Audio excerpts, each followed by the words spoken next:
All right. Hello, everybody. Welcome back to another episode of The Market Close. We are going to go live right to Mamdani and Trump, and that's why we are early. And then we will get into everything going on in the markets. Let's pull this up real quick, and then we will get into these headlines. Even the first term. And I can tell you some of my views have changed. And we had discussions on some things. I'm not going to discuss what they were, but that I feel very confident that he can do a very good job. I think he is going to surprise some conservative people, actually. And some very liberal people, he won't surprise them because they already like him. And Mr. Mamdani, it sounds like you had a productive discussion, but just days ago, you referred to President Trump as a despot who had betrayed the country. You said you'd be his worst nightmare and accused him of having a fascist agenda. Are you planning to retract any of these remarks in order to improve your relationship? I think both President Trump and I, we are very clear about our positions and our views. And what I really appreciate about the president is that the meeting that we had focused not on places of disagreement, which there are many, and also focused on the shared purpose that we have in serving New Yorkers. And frankly, that is something that could transform the lives of the 8.5 million people who are currently struggling under a cost of living crisis, with 1 in 4 living in poverty. And the meeting came back again and again to what it could look like to lift those New Yorkers out of struggle and start to deliver them a city that they could do more than just struggle to afford it, but actually start to live in it. And I've been called much worse than a despot, so it's not that insulting. Maybe I think he'll change his mind after we get to working together. Yes, please. Mr. President, Anthony Marshak from MTV Lebanon. I would like to ask you a question about the Middle East regarding, you said that Hezbollah in Lebanon is not in a good position. And Lebanon now is the final unresolved after Gaza and Syria. Given your assessment, like, what do you say for the Lebanese today? It's the independent state in Lebanon. And what is your next move to push toward disarmament? The disarmament of Hezbollah. Well, we are pushing for total disarmament of Hamas and, frankly, everybody else. And we actually have peace in the Middle East. As you know, the King of Saudi Arabia just left yesterday. We had some great meetings, and he's made a contribution toward the United States of more than $1 trillion. We have now over $20 trillion coming in. No country has ever had anything like that, not even close. If you go to 2 trillion or 1 trillion, it's a lot. We have 20 or $21 trillion. I think that Hezbollah has been a problem in Lebanon, big problem. We're working with Lebanon. We're working with everybody in the Middle East. That's another thing I think we have in common. We want to see peace in the Middle East. And we actually have now, for the first time, peace in the Middle East after 3,000 years.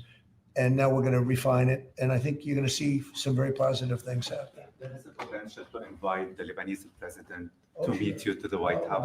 I would do that, absolutely. And if the mayor would like to be here for that meeting, because I know he feels very strongly. I think you feel very, very strongly about peace in the Middle East. We desperately want it. And that's something that I shared with the president, that when I spoke to New Yorkers who had voted for the president last November on Hillside Avenue and Fordham Road, I asked them why. I heard again and again 2 major reasons. One was that they wanted an end to forever wars. They wanted an end to the taxpayer dollars we had funding violations of human rights, and they wanted to address the cost of living crisis. And I appreciated the chance to discuss both of those things. You said a lot of my voters actually voted for him, and I'm okay with that.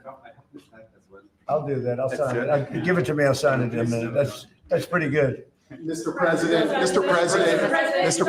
you've threatened to send federal troops to New York City. You both have differences when it comes to ICE agents in New York City.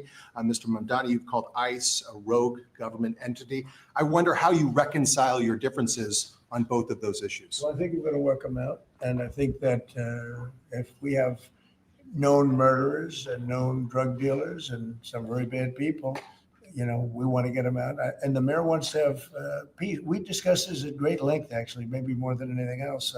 He wants to have a safe New York. Ultimately, a safe New York is going to be a great New York. If it's not safe, no matter how well we do with pricing and with anything else, we can talk about anything you want. If you don't have safe streets, it's not going to be a success. So we're going to work together. We're going to make sure that if there are horrible people there, we want to get them out. I think he wants to get them out maybe more than I do. So we'll work together. We discussed it at great length. Yes, please. Yeah, 2 questions, if I may. One for you, Mr. President, on BBC in a second. But first of all, for the mayor-elect, you're both from different parts of the political spectrum. You're both populists, though, and I just wonder to what extent the president's campaign style, his techniques, his social media use inspired any part of your campaign? Well, I actually told the president that, so much of the focus of our campaign has been on the cost of living crisis. And when we asked those New Yorkers who had voted for the president, when we saw an increase in his numbers in New York City, that came back to the same issue: cost of living, cost of living, cost of living.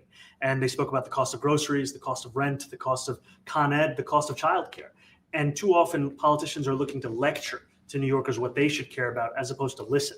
And when we spoke to those voters who voted for President Trump, we heard them speak about cost of living.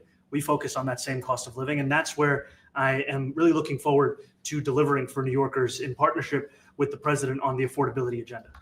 And I think we have to work a little bit. We talked about Con Edison. We have to work a little bit on getting the prices because, we've gotten fuel prices way down, but it hasn't shown up in Con Edison. And we're going to have to talk to them. If we're sending them fuel at a much lower price than it was a year ago, which is true, we have to get Con Edison to start lowering the rates. Absolutely.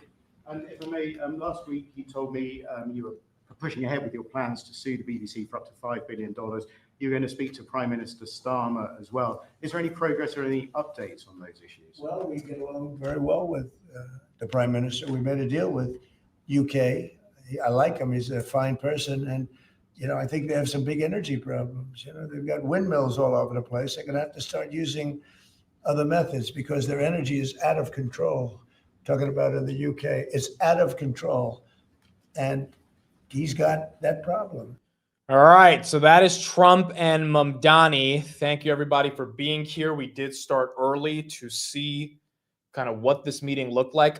Rather amicable meeting. I mean, it's not really a meeting with sort of an aggressive undertone from either of them. I mean, some of these quotes from the meeting is, we got to work together on the cost of living. There's an affordability crisis. Trump says, I think we're going to do a good job together. I mean, it actually was very friendly. So nice to see that from Mamdani and Trump in the White House. So what is going on with the markets? We're green. 1.21% on the S&P 500. It has been an absolutely wild day in terms of how some of this price action has played out. PayPal's green. MicroStrategy was more red. It's still red on the day, but not as red. S&P a full 1.2% move to the upside. Rocket Lab at 40.56. BMNR still red, given Ethereum and crypto still down. Palantir from 147 to 156.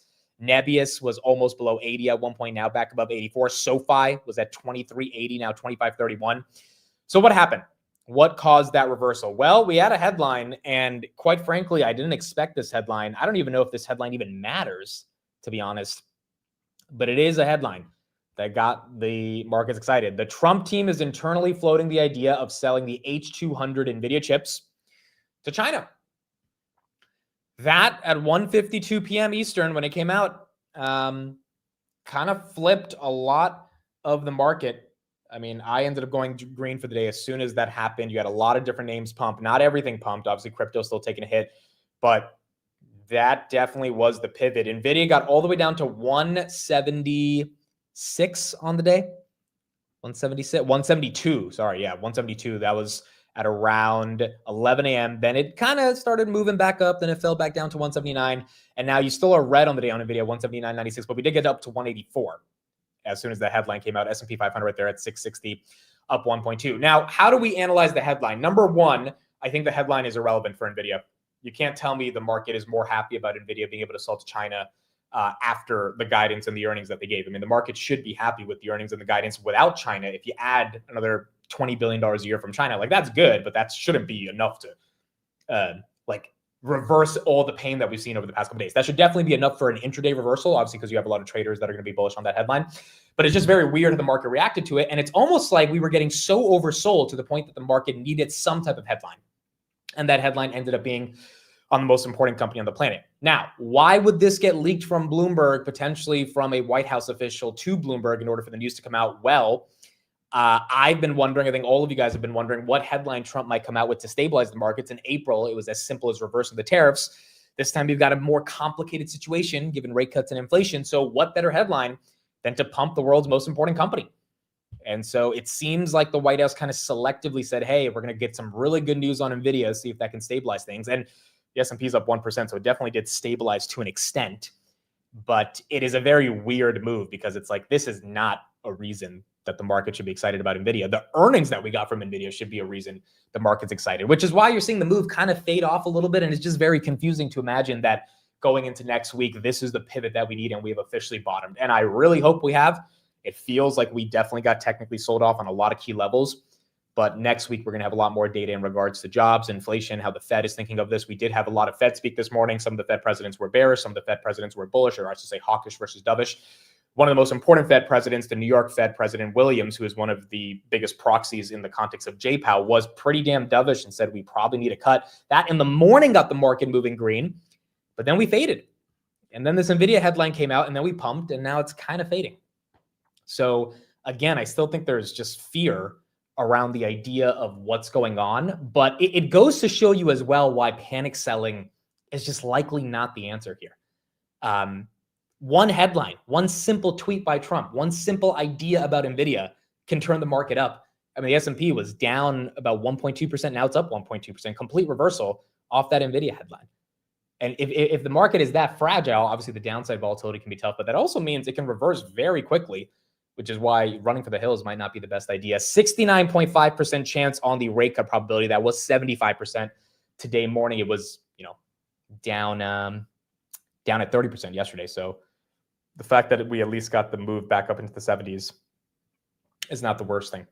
Sherpa says at least it's not as bad as yesterday. Yeah, at least we got a little bit of stability going into the weekend, which is what matters. I mean, if we were going to crash going into the weekend, it would have sucked. And so, I mean, it looks like we're going to end out green on the S&P, maybe end out red on Nvidia, but at least we're not $2 away from going below 170 on Nvidia. So that was kind of the main headline that happened throughout the day. It was really this Nvidia headline that changed everything. And that's when you got the market to get a bit more excited. We did get a little bit more BLS data right here from Bloomberg. So this BLS data, well, first of all, the BLS, Bureau of Labor Statistics, that we're not going to get October CPI. That also wasn't the best in the world. We did get some PMI, some consumer confidence data. All of that was relatively good. Slight beats in some of the metrics, slight misses on some of the others. Market didn't care too much about this. Here's a piece of data we got yesterday or this morning that I thought was really interesting. Americans with 4-year degrees now make up a record 25% of all unemployed people in the country, aka white collar jobs are slowing down for the first time in a long time. The jobless rate for a bachelor's degree is higher at 2.8%, up 0.5 percentage point year over year, about 1.9 million people. Youth 20 to 24 unemployment is 9.2%, up 2% over the past year. And 2025 job gains are almost entirely in healthcare, social assistance, leisure, and hospitality, with employment flat to slightly negative elsewhere. I mean, that October jobs report, when you look at a sort of aggregate piece of data like this, it's hard to imagine that October jobs report is going to be pretty. And even if it's positive, it's not going to be positive in all the other sectors. It might be only positive in certain sectors, which again is going to beg the question around unemployment and the labor market. So the labor market's an issue. There's no way to deny it. We understand the labor market's a problem. The only thing that we can hope for is that the Fed recognizes that, even if they don't get the data. But regardless, you would imagine that hopefully that leads to a rate cut. We got about 6 minutes until the market closes. Let's go back to Trump and Mamdani. We will have Jason joining in about 10 minutes. So I know we didn't get to do a lot of stocks on Technical Tuesday, so we will do a bunch of those stocks today for a Friday edition of that. And then we will close out the markets. He's got a big immigration problem, as you know, and he's got a big energy problem. And we talk about it. He's a good man. Prime Minister's a good man. You have a chance to speak this week. I haven't spoken this week. Mr.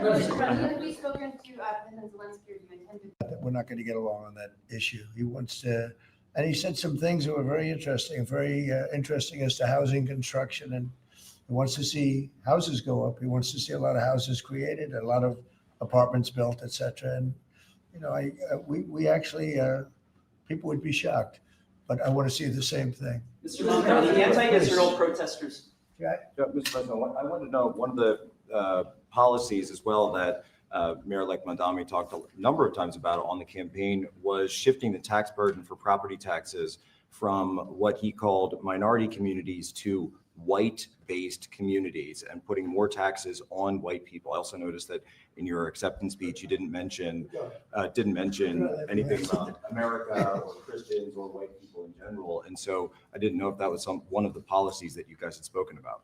we focused on affordability. We focused on the cost of living crisis. What I will say is that I am very much interested in property tax reform, because what we see right now in New York City is a system that is so inequitable that it can't even stand up in court. And the president and I spoke about the importance of not only building more housing, but also making sure that regulation of housing is something that is manageable to actually get through, and not the cause of yet another weight that we see in But our to be city. clear, you're continuing this idea of race-based property taxes. No, to be very clear, That's what you said. no, the use of the term was a description of neighborhoods, not a description of intent. So you intend to tax the whiter neighborhoods more? No, we intend to create a fair property tax system because we want a New York City that is not only fair and equitable, but also one that every New Yorker can afford. Mr. Mamdani, anti-Israel protesters Please, go ahead. Mr. Mamdani, anti-Israel protesters just targeted a synagogue in New York. Are you concerned about Jewish New Yorkers feeling welcome and safe in the city? And President Trump, you've threatened to cut off federal funding to New York City. What policies would prompt you to do that? Would that be city-run grocery stores? Would it be something else? Well, I think if we didn't get along, whether it's cut off or just make it a little bit difficult or not give as much, we want to see, I use the term, we don't want good money going after bad. And we don't want that to happen. I don't think that's going to happen. I did say that, subject to what policies are being said. We had a meeting today that actually surprised me. He wants to see no crime. He wants to see housing being built. He wants to see rents coming down, all things that I agree with. Now, we may disagree how we get there. The rent coming down, I think one of the things I really gleaned very much today, he'd like to see him come down ideally by building a lot of additional housing. Yeah. That's the ultimate way. He agrees with that, and so do I. But if I read the newspapers and the stories, I don't hear that. But I heard him say it today, and I think that's a very positive step. No, I don't expect. I expect to be helping him, not hurting him. A big help, because I want New York City to be great. Look, I love New York City. It's where I come from. I spent a lot of years there. Now I'm right here. We took a big setback with the mayor that we had, Dave de Blasio. I thought it was a tremendous setback for the city. I think this mayor can do some things that are going to be really great. Mr. President. Pretty friendly. We'll go back to that after we get into the close. We got 2 minutes as we end out the day. Again, the most important news of the day, outside of the Fed talk we got in the morning that signaled we would potentially get a rate cut, which got those probabilities to go up, is the United States is thinking of allowing Nvidia to sell the H200s into China. Here's another thing I forgot to mention about that headline. I don't think China wants the H200s. They want Blackwell. I mean, they've been pretty clear that they don't want the beat up chips and the old generation chips. So again, the fact that Nvidia moved on that headline, it was just very weird. I just think it was oversold and it needed some type of juice to get moving.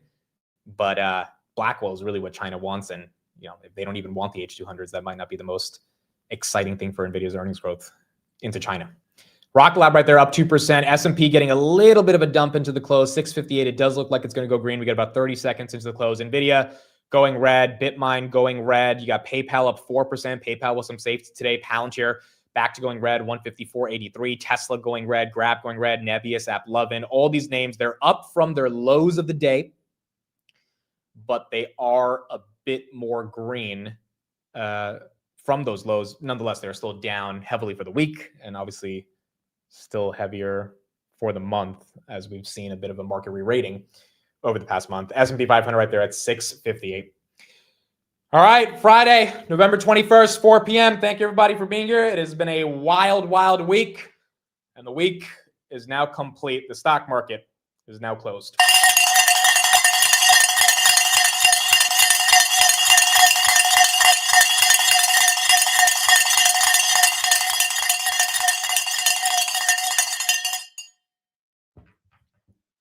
All right, third week of November is done.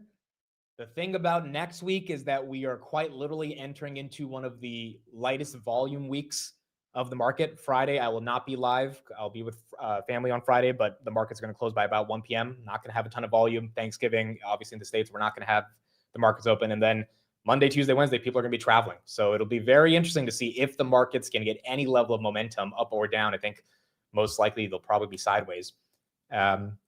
As we get into the last week of November. S&P 500, 659, ends up about 1% on the day. IREN down about 2.3%. Bitmine took a hit, down 0.35%. Nvidia did bounce from 172, but ended down below 180 at 178.88. Nebius right there, 83.26. AppLovin at 520. That was down about 0.5% on the day. SOFI actually ended green, up 1.1%, bounced from 23.50. Yeah, D-Wave that actually made a decent rebound. It was down 7%, only ended down 0.5%.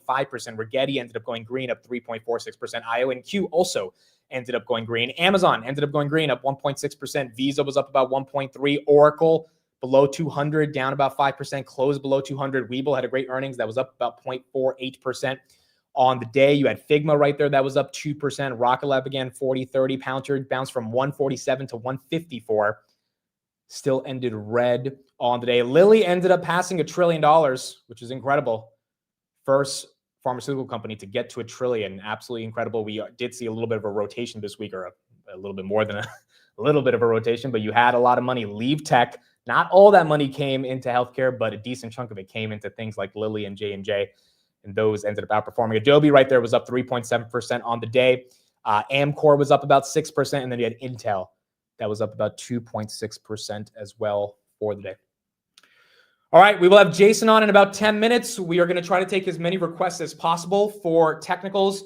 If you do not care about technicals, then thank you for joining throughout the entirety of the week, but we're going to shift more from fundamentals to technicals. I'm sure Jason will give some of his fundamental thoughts as well on what went on in this market. But if you do have a request for a stock, we're going to try to get about 2 hours of as many names and tickers that we can put up there. And then we will go deeper into it. We'll finish up with Mamdani and Trump right here. And we'll have a technical Tuesday edition on Friday. President, Go thank you, Mr. President. You're a billionaire. You have a different address nowadays than you used to, but you used to call New York City home. Would you feel comfortable living in New York City under a Mamdani administration? Yeah, I would. I really would. Especially after the meeting. Absolutely. What makes you comfortable? Dude, Trump is being nice. They both talked a lot of shit about each other. He just said, yeah, I would love living in New York under a Mamdani mayor. I mean, that's pretty incredible. These politicians, they say one thing, but then when they finally meet face to face, it's just a different story. We agree on a lot more than I would have thought. I think I want him to do a great job, and we'll help him do a great job. You know, he may have different views, but in many ways, you know, we were discussing when Bernie Sanders was out of the race, I picked up a lot of his votes, and people had no idea because he was strong on not getting ripped off in trade and lots of the things that I've practiced and been very successful on. Tariffs, a lot of things. Bernie Sanders and I agreed on much more than people thought. And when he was put out of the race, I think quite unfairly, if you want to know the truth, many of the Bernie Sanders voters voted for me. And I felt very comfortable, frankly, in seeing that and saying that. And, you know, it just turned out to be a statistical truth. But no, I feel very comfortable. I would feel very, very comfortable being in New York. And I think much more so after the meeting. Yes, please. Thank you, Mr. President. I have a question for you, but a very quick one for the mayor. Why did you fly here? Aren't trains greener? I will use every form of transit, and I want to make sure that they're all affordable in New York City, and that's why making buses fast and free is a centerpiece of our community. There is a bus that goes. Well, I know, but if he flew, that's a lot quicker too. You know, I mean, he's working very hard for him to be. That's a very long drive. I'll stick up for you. You know, the plane takes you 30 minutes, and driving takes you a long Mr. time. President, I was wondering if you could clear up. Wow. First of all, I like the question. I love the question. I love it. You should. I love when the media actually makes these politicians answer for the promises that they have about whatever agenda they care about. I mean, it's true. 30 minutes versus 4 hours, but think of all the carbon dioxide on a plane versus a train. I mean, that's a good point. But the fact that Trump stood up for him right there, I also thought was interesting. So Trump knew he had a gotcha question, and Mamdani didn't have an answer for that. I mean, he basically said nothing. Trump stood up for him. It is nice to see they are being pretty friendly here. Some confusion around a Washington Post report. There was this explosive report that the Coast Guard is no longer going to characterize swastikas and nooses as hate symbols. DHS called that a lie and fake news. Can you clear up? I don't know anything about it. When was this written? I think yesterday. Well, look, the Coast Guard's an incredible group of people. I know them very well. We just ordered a lot of new Coast Guard cutters, beautiful, the most magnificent ship. They look like yachts with lots of guns on them. So I don't know. I haven't seen any report like that, but certainly we want them to remain a great force, and they are. You are a peacemaker, and you did a peace in all the 9 months around the world. I would like to ask Mr. Mamdani, you've accused the U.S. government of committing genocide in Gaza while President Trump was working on peace. Why that? I've spoken about the Israeli government committing genocide, and I've spoken about our government funding it. And I shared with the president in our meeting about the concern that many New Yorkers have of wanting their tax dollars to go towards the benefit of New Yorkers and their ability to afford basic dignity. And what we see right now is we're in the 9th consecutive year of more than 100,000 school children being homeless in our city. And there's a desperate need not only for the following of human rights, but also the following through on the promises we've made New Yorkers. And I appreciated the meeting we had and the work that we can do. Do you agree that President Trump did do a peace and work hard to make the peace, because he worked hard to do the peace in the Middle East and everywhere?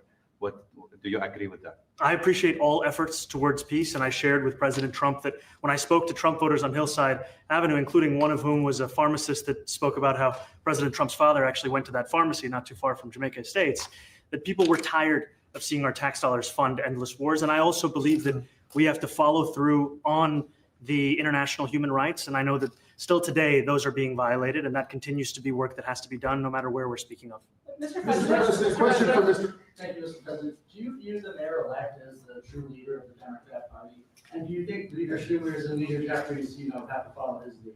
Well, look, I hope they have great leaders. This is a man that right now I think is focused in New York City. I really think he has a chance to do a great job. We're going to help him, but I really think he has a chance to do a great job. But I'll let you answer that. You consider yourself the leader of the Democrats? I think it's more appropriate for him. I consider myself the next mayor of New York City, and I keep my horizons firmly on New York City. And I appreciate the meeting with the president, which focused again on the 5 boroughs and whether New Yorkers could afford to live there. By the way, being the mayor of New York City is a big deal. Absolutely. I always said, one of the things I would love to be someday is the mayor of New York City. Being the mayor of New York, and especially now, because I think you're at really a turning point, one way or the other. It could go great, or it can go in a different direction. And I think you really have a chance to make it great. Mr. President, you say you love New York City. Mr. Mamdani, does New York City love President Trump? New York City loves a future that is affordable. And I can tell you that there were more New Yorkers who voted for President Trump in the most recent presidential election because of that focus on cost of living. And I'm looking forward to working together to deliver on that affordability agenda. That's a good answer. It's a good answer. And Trump likes it because he's getting the praise of the affordability narrative from Mamdani. So they're both doing some A-plus political politician speak right here. And they're both feeding off each other. And it's turning out to be a pretty good meeting. I got a lot of votes. One more. Go ahead. 1 or 2 more. Go ahead. I tell you, the press has eaten this thing up. I've had a lot of meetings with the heads of major countries. Nobody cared. This meeting that you people have gone crazy. Outside you have hundreds of people waiting. This is just a small little group. For some reason, the press has found this to be a very interesting meeting. The biggest people in the world, they come over from countries nobody cares. But they did care about this meeting, and it was a great meeting. Go ahead. Yeah, Mr. President, I was going to ask you exactly that. Why do you think there's so much more, so much excitement around this than even some foreign leaders? Because I think he's different. All right. I think he's different, and that can be in a very positive way. But I think he's different than, your typical guy runs, wins, becomes mayor maybe, and nothing exciting. Because he has a chance to really do something great for New York. New York is at a very critical point. And he does need the help of the federal government to really succeed, and we're going to be helping him. But he's different than your average candidate. Hey, he came out of nowhere. I said he has a great campaign manager standing over there. He came out of nowhere. Would you start off at 1 or 2? And then I watched. I said, who is this guy? He was at 1, then he was at 3, then he was at 5, then he was at 9. And he went up to 17. I said, that's getting a little bit interesting, right? And then all of a sudden he wins a primary that nobody expected he was going to win. It's a great tribute. I mean, it's an amazing thing that he did. And I'll just add one thing to what the president said. Is one thing I also appreciated is in our meeting to appreciate a portrait of FDR and the incredible work that was done with the New Deal and also in thinking about what it can look like when the federal government and New York City government work together to deliver on affordability. It can be transformative. You know, we have a great portrait of FDR that I found in the vaults that was missing for years. I found it and I put it up. He's a Democrat, to the best of my knowledge. He's a Democrat.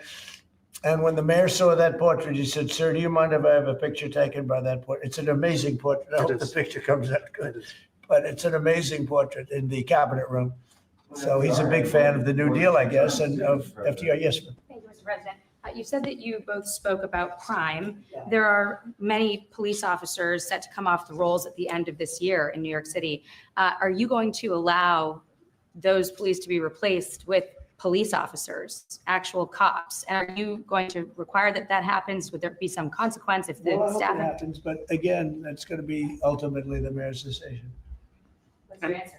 Is that I look forward to delivering public safety with the NYPD. And I've said over the course of our campaign that we have the number of police officers today. They are the ones that's budgeted about 35,000 headcount. And All right. That's what we got with Trump and Mamdani. It is Friday. We are going to get into a special edition of Technical Tuesday on Friday. Again, thank you everybody for being here. We're going to be done in about 2 hours, so we'll try to take as many requests as possible and do some rapid fire.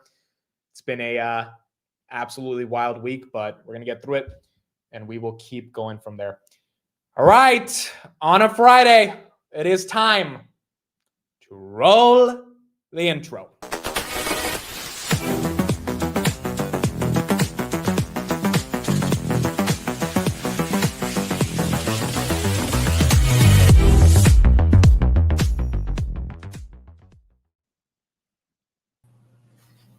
What's up? We made it, man. How'd you I just fare? want to know why. I just want to know why this tweet got so many people saying the same thing. All I did was ask bottom when the market started turning. First of all, I don't know what's going on with your X account, but that thing is blowing up right now. I looked at your feed and I'm just like, what is happening?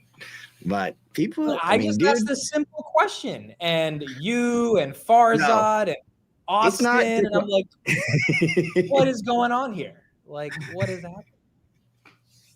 Power bottom, man. Power bottom. All I know is that whatever you and the community is doing right now is special, actually. And I think that whatever you want to call it, the bottoms doesn't matter. Whatever's happening right now is actually special, and I'm happy to be here. I'm happy to be part of it, and I think this is pretty cool, man. So well, we're here, and people really appreciate your analysis. And when you talk about community, you are a big part of that community, and you know I can't do TA, but you can. So the fact that you help our entire community understand it is really special. We try, and I hope that nobody freaked out yesterday, sold the lows, right? But you know, here we are, and I think it's decision time, right? Like, and I think we did a pretty good job of kind of like outlining what we had to.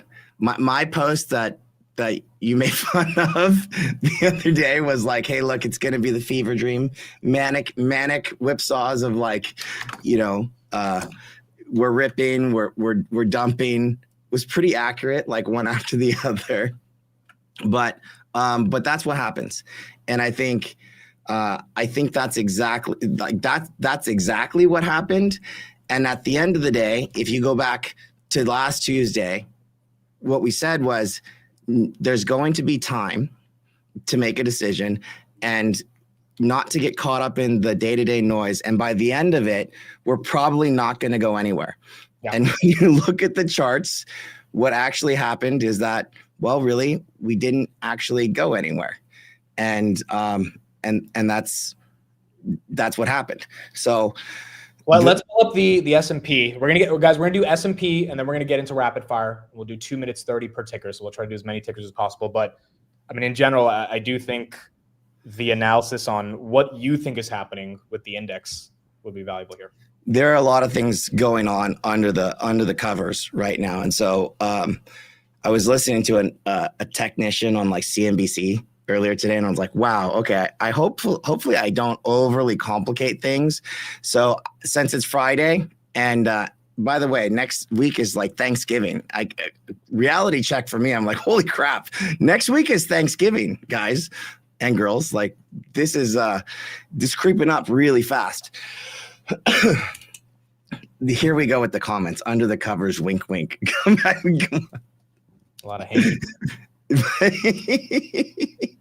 All right, let's get 5 on the S&P.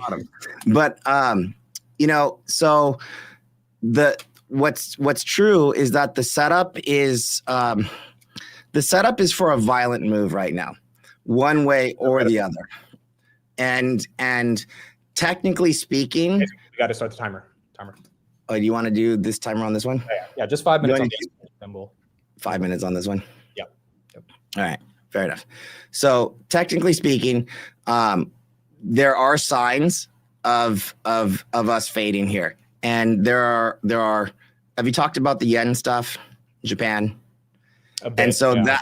that is a bit of an overhang, and it's probably adding a little bit of fear to the markets. And with the influx of data coming in that we haven't had for a really long time, the market just hates uncertainty, right? And while we got Nvidia this day, we also at the same time back-to-back got non-farm payrolls, which if you haven't figured out is the biggest thing for the market. And what this candle should tell you is that even though Nvidia is extremely important, non-farm payrolls is still more important.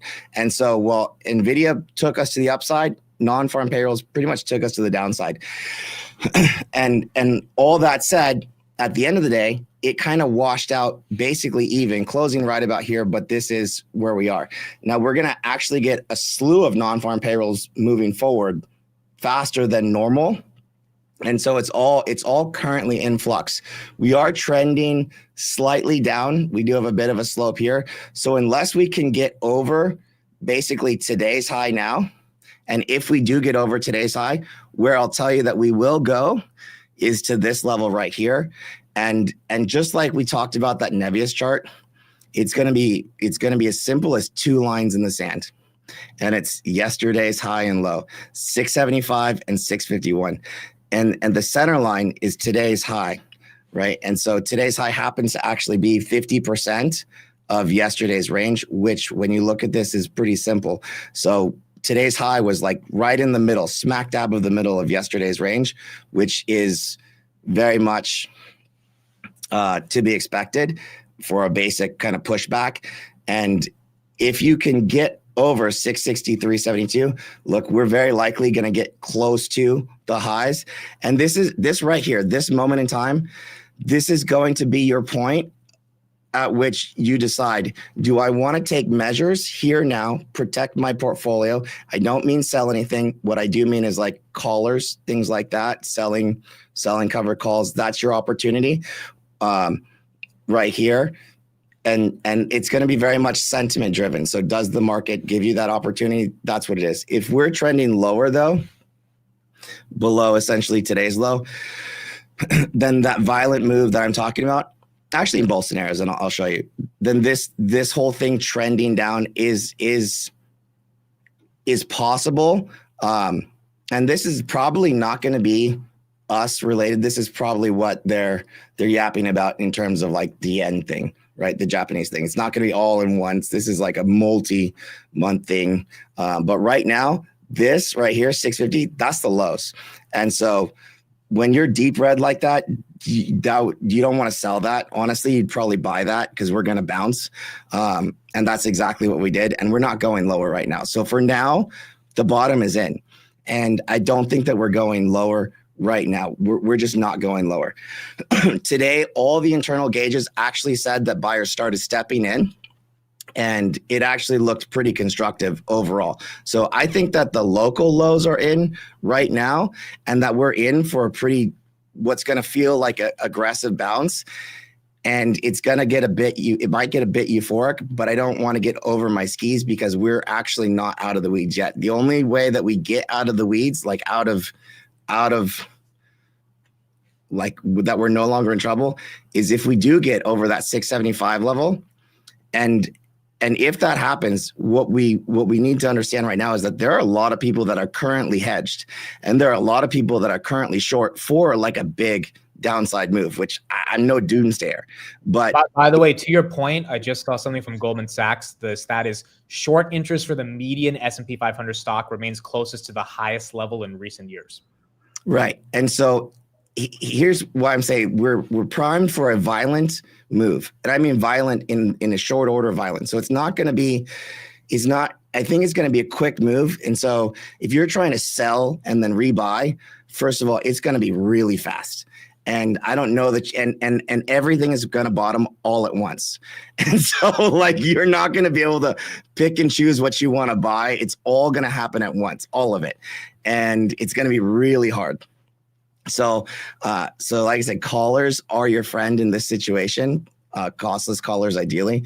I'm out of time here, but my point is, if we're over yesterday's high, all of these shorts are going to have to cover, and they're going to start covering their shorts, meaning they're going to get long really over here, and it's going to get more and more violent to the upside the higher that we go, and a squeeze to the upside will ensue because they are so covered and exposed to the short side now, because they kind of want it to go down, and if it doesn't, it's going to be an upside squeeze. And if that's the case, then boom, 700s are back in play just like that. And all this downside shenanigans is over. Now, I don't want to be too Pollyanna, but that is what it will look like. Technical analysis is very if this, then that. When I'm trending, I can forecast. What's happening right now is that the trend is in flux. And it can go this way or it can go that way, which is a long-winded way of saying it's in flux. And so we have to be very, very attentive to the day-to-day action of the market and the overall sentiment right now. What is your downside on the S&P? Like, is there a level if we break it? It's 620s. 620. Okay. Yeah, it's around the 620s. It's around the 200-day simple moving average. And then there's, like I said, there's a lot of things that will happen in between now and then, but we're not going to sell everything at the lows, man. Like, that's not the way to do it. Right. So like yesterday at the lows, no. And I posted stuff. So I'm definitely out of time, and I don't want to short anybody who wants to get their tickers in. But if you don't follow me on Twitter, like, I've been really trying to like push out as much as I can. Like, if you do follow me on my feed, I literally have been saying, I'm not going home short right now, or like, this is it, or like whatever. Right. Like, and, you know, in a joking way without giving away too much, but in a way that if you follow you or me, or if you're in my groups or whatever, like as simple as this posted out of the gate this morning, right? This is stupid, right? But like, they said it was over. They said it was going to gap lower. They made it look easy. But I literally said chase, and this market will choose. Like, it's not going down is what this means. And this is just like educational. But this post 4 hours ago, when I gave an update on market internals, it's like teaching moment, like what these are. But also, this is the exact moment. If you really look at my stuff, like, this is literally the exact moment that the market reversed course. I didn't know what the headline was. I don't need to know the headline because I'm a technician, and that's kind of how we do it. But this is the exact moment, whatever time this was, that I saw the market reversing course. Yep. And then even before that, right? Like, it's me posting whatever update it was that I was posting. My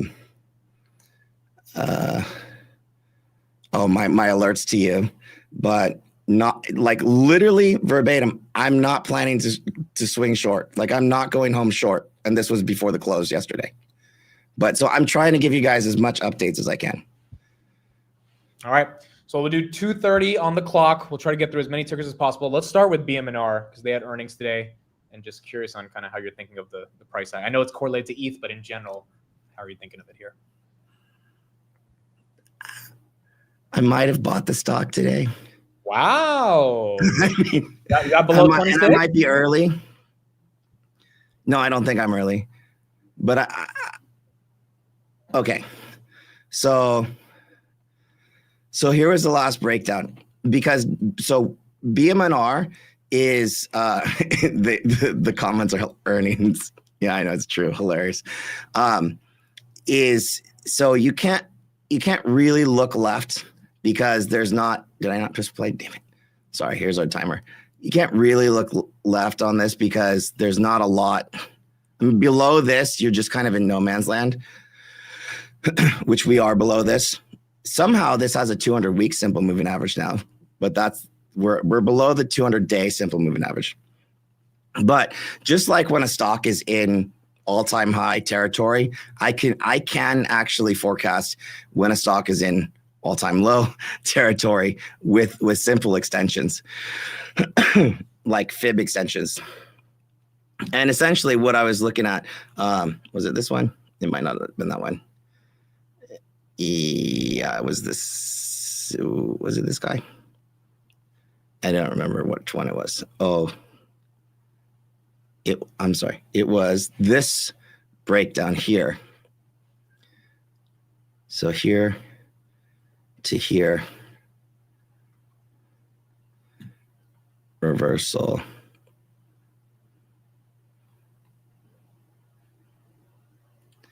Goodness, I gotta pick the right one here.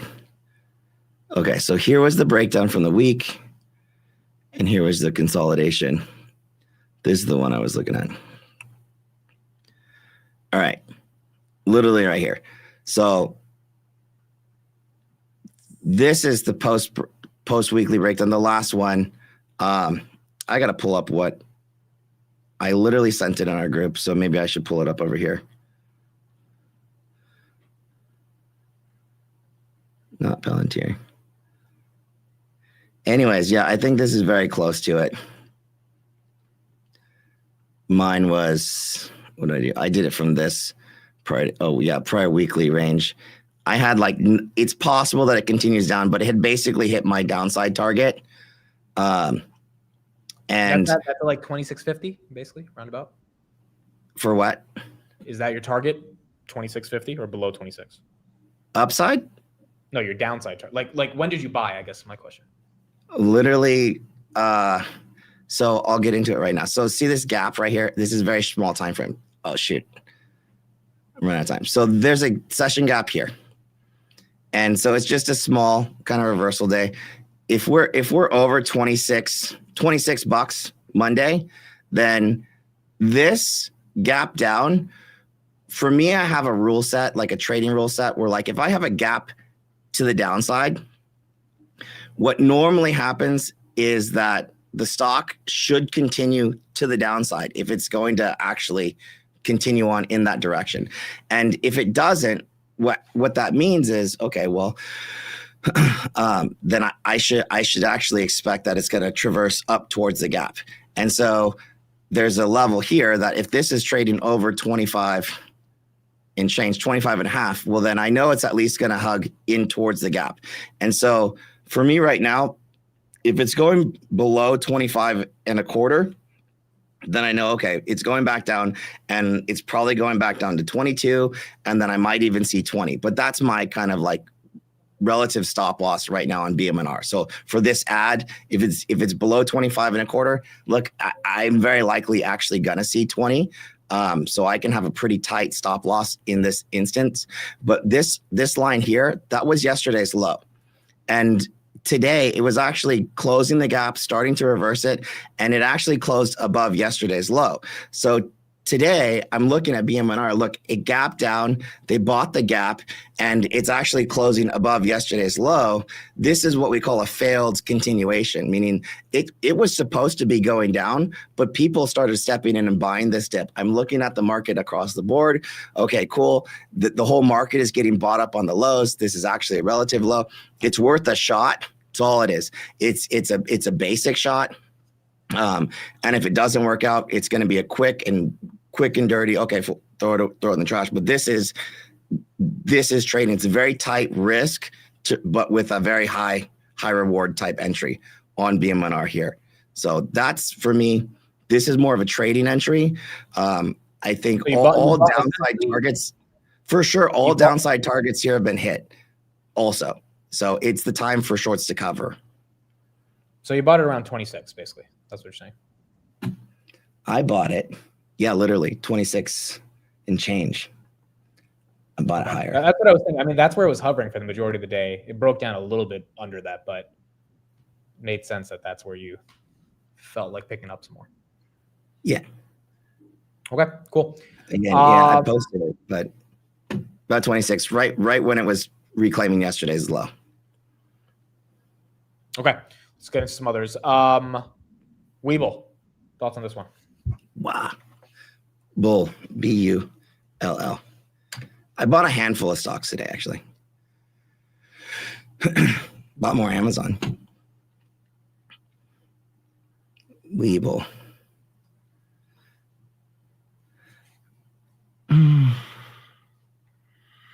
Had a good earnings, but really was not able to make a move after that. I mean, so this is similar. IWM as an index probably looks the most interesting to me.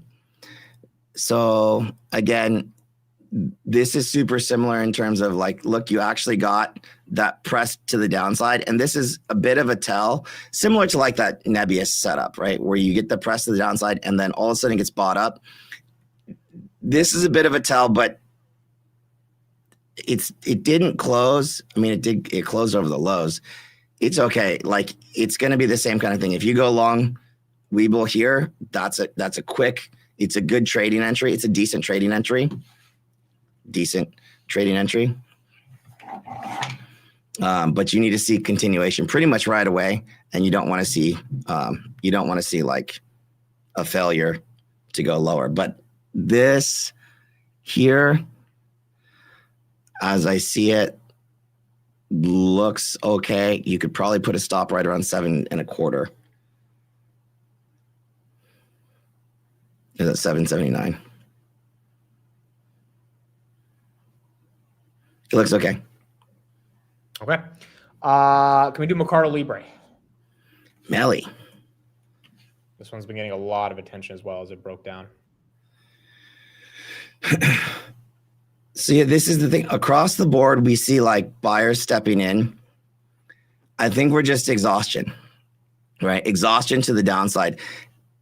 I don't hate Melly here, actually. So Melly is a perfect example of what a lot of charts look like right now. So this is going to bounce to me. And the thing about things like this is that, and where we are, I think a lot of things are primed for a bounce. The question is about your time frame as a trader and or an investor. I think we're going to bounce, but for how long and to where, that's really the question. And that is very much about your time horizon. And does this bounce, is it something to sell into and exit stage left? Or is this like an actual bottom? Like, is it actually a bottom? And that question is TBD. Because if we do bounce, it's very close to a lower high. And is it a low high? Is it not? So you're going to bounce and you're going to bounce right into resistance right over here. So that is the second that you get over 1965, that's happening. Period. End of story. But anything further than that, it's very much TBD. You're not into a reversal until you are above that. So you have two things to happen. So this is going to happen very likely the second you get any higher. Is that the trade that you're looking for? I don't know, because you draw this across and you have a lot of traffic, and this traffic zone is pretty thick. So it could even get to 21 and change before you hit resistance. But that's Melly right here. Okay. And fundamentally, I think Mercado Libre has been struggling a little bit more with competition and margin stuff, or margin pressures. And that's why they've kind of been getting hit as well. Nick, thanks for the super chat. LYFT. I know you liked this one earlier, Jason. Do you still kind of like this? I like the setup of small caps as an index. So, I mean, this is the thing. So this is the rally. This is the setup. Big disappointing pullback. Actually, dude, LYFT is held up pretty well. And I think as we look at a lot of these, you know, one thing I harp on these simple moving averages a lot. I think I changed the settings a little bit so you guys can see them right now. And last Tuesday we talked about them as magnets, not necessarily support or resistance. And I do want you to keep that in mind. And there's this thing about like when the underlying asset gets really far away from your simple moving averages, remember that magnet kind of logic. If you get pushed really far away, there's that reversion to the mean thing where you're going to probably come right back. And that's exactly what happened at the index level. And then it's going to get sucked in. It might even chop around, and then polarity is going to shift at some point. Maybe it goes down, right? But it comes in, maybe it goes up. But that's the point of trading, right? It's if this, then that. If it gets over this, that is happening. And then you have another trade that shows up. If over this level, then that is happening. But if it's below this level, then that is happening. So to the question of lift is very much if this, then that. Here's your general support level. We call this a high volume node, or essentially where the market deems that fair value is currently for the stock. You have to get away from this, and away from this looks like essentially right here. So if it gets over this $20 level, then boom, and I mean, boom, traversing, you go into 22. That's about 10% move, and stop, because that is another kind of high traffic area. You could extend it just slightly, but that's going to get pulled back, and it's going to look a little something like that and stop. But you just don't want to see it go lower. And if it does go lower, which it got bought up pretty heavily today with everything else, and that right here, wow, that's a big buy. That's a big quick buy. I was looking at Uber too. Dude, Uber. Some of these stocks are getting 17 PE. Like, it's becoming funny at this point. I definitely was looking at Uber. I actually had my eye on Uber also. I like this spot on Lyft. I think this 18, 19 level held pretty strong. Wow. 1, 2, 3. I just don't want to see it come into that again. If it loses, let's say 18, because I don't want to be too precise, then then for sure we're going to see around that 16 level. But I don't think it's going to breach that unless all hell breaks loose at the index level. If it does, then we're probably going to see that. But until then, I wouldn't say this party's over. Okay, Meta.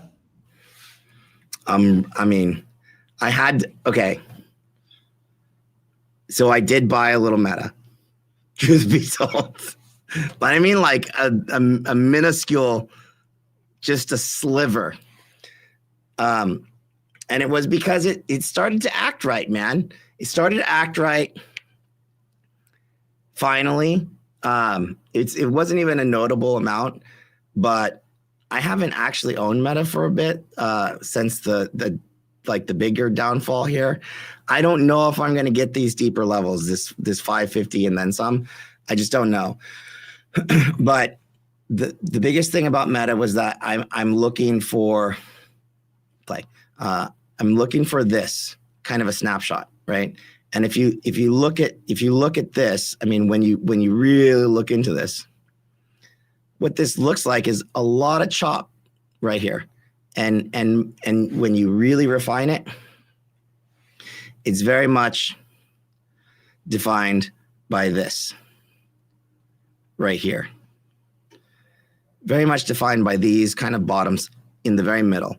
And I can look at that, and I look at where we are, and I really see very much exactly that. So this is a new base of people really picking at Meta.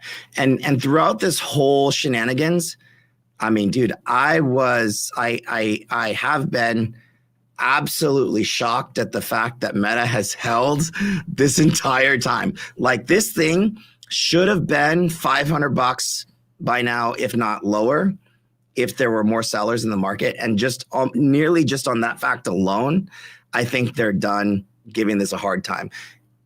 Meaning that at this level, there are no more sellers. So therefore, it has to go higher at minimum. So from a trading perspective, also, I'm ready to go long. I need one clean little thing. I need, once this is definitively over 595, I'm going to take probably a very short-term trade, and we're just going to slap this, and it's going to go to 635, 634s, maybe 630s. It's going to go over 630s. But at that point, it's just like Melly, where I don't know if it's actually going to extend over there. I know that this is going to happen once it's over 635, but I don't know that it's going to go any higher. Because here, there's no more sellers to push this lower, but up here, it's possible that there are more sellers that do show up that may in fact push it lower at that point in time. But right now, if you're a bear, the bears have run out of steam. And just like, you know, the inverse of like, if it can't go higher, well, then it needs to go lower to buy some more or to get some more buyers. It's the same kind of thing. If it can't go lower, it needs to go higher to get some more sellers. So in this case, I'm pretty positive this bad boy's done going down for the moment. I love it. I tend to agree. I hope on the earnings there's some level of understanding of the capex, because if not, who knows? But I agree with you. So the thing is, though, and the whole market is just like this. Is this the bottom? Right. Yeah, we don't know that, right? Because what's going to happen is you're going to get a bounce, and people that bought over here are going to suddenly be back to break even, and they're going to have a decision to make. Do they hold on or do they buy more during the bounce? That's what we're going to find out. And it's very much about the characteristic of the bounce. Do they buy into strength? And do we see these people that bought here? Are they buying more as this is going up? Because also, I'm not seeing them step in with aggression just yet. I think next week is going to tell us a lot about what the characteristics of this market is. If they come out selling aggressively out of the gate, okay, cool. Well, we're just going lower, and that's what it's going to be. And that is still very much on the table. But until then, we'll have to see. And if that's the case, by the way, I'm still probably not going to sell anything. I'm just going to collar a lot of my stocks, meaning selling probably in the money calls and buying the equivalent strike puts. Okay. Rocket Lab. I had orders going through for Rocket Lab after hours last night, dude, at 38 and change, because we talked about this 38 level. I thought I'd be cute for a second. On Tuesday, we talked about this 38 level with the Nvidia story, and I was like, hey, at 38 Rocket Lab, that's where they really put up the fight. So I went ahead and just threw some orders at 38 and change. There's the fight, man. There she is. It's at 38. It closed at 38, 38.20. Yeah. No, this happened in the after hours. So what did it close at? Oh, it closed at. Oh, 40. Okay. That was yesterday. It's at 40 today. Okay, gotcha. Yeah, but last Tuesday we kind of highlighted this 38.20 level, yeah. 38. Yeah. And shout out Connie, to one of my followers, who was like, because I keep putting this like random order in that's like really close, and I'm overly precise sometimes. She's like, yeah, just increase it by 13 cents. And I'm like, okay. So like all of a sudden I'm getting the fills, and I'm like, oh, cool. Nice trick. I had a measurement here too, whatever this is. Probably from a prior extension. So this, what I would say is this general area happens to be from the original breakout alignment. So this is down to 35.5 is actually a pretty good deal.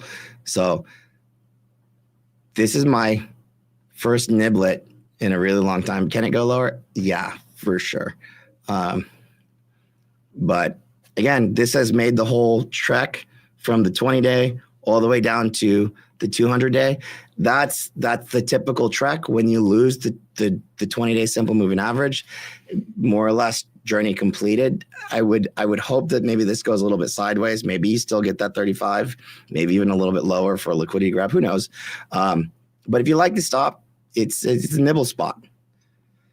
Again, I'm not buying anything here that I don't have intention of buying much lower in larger quantity, though. Yeah. I have to be super crystal clear on that. Like these are almost like token positions right now because we're not out of the weeds yet. Okay, app loving.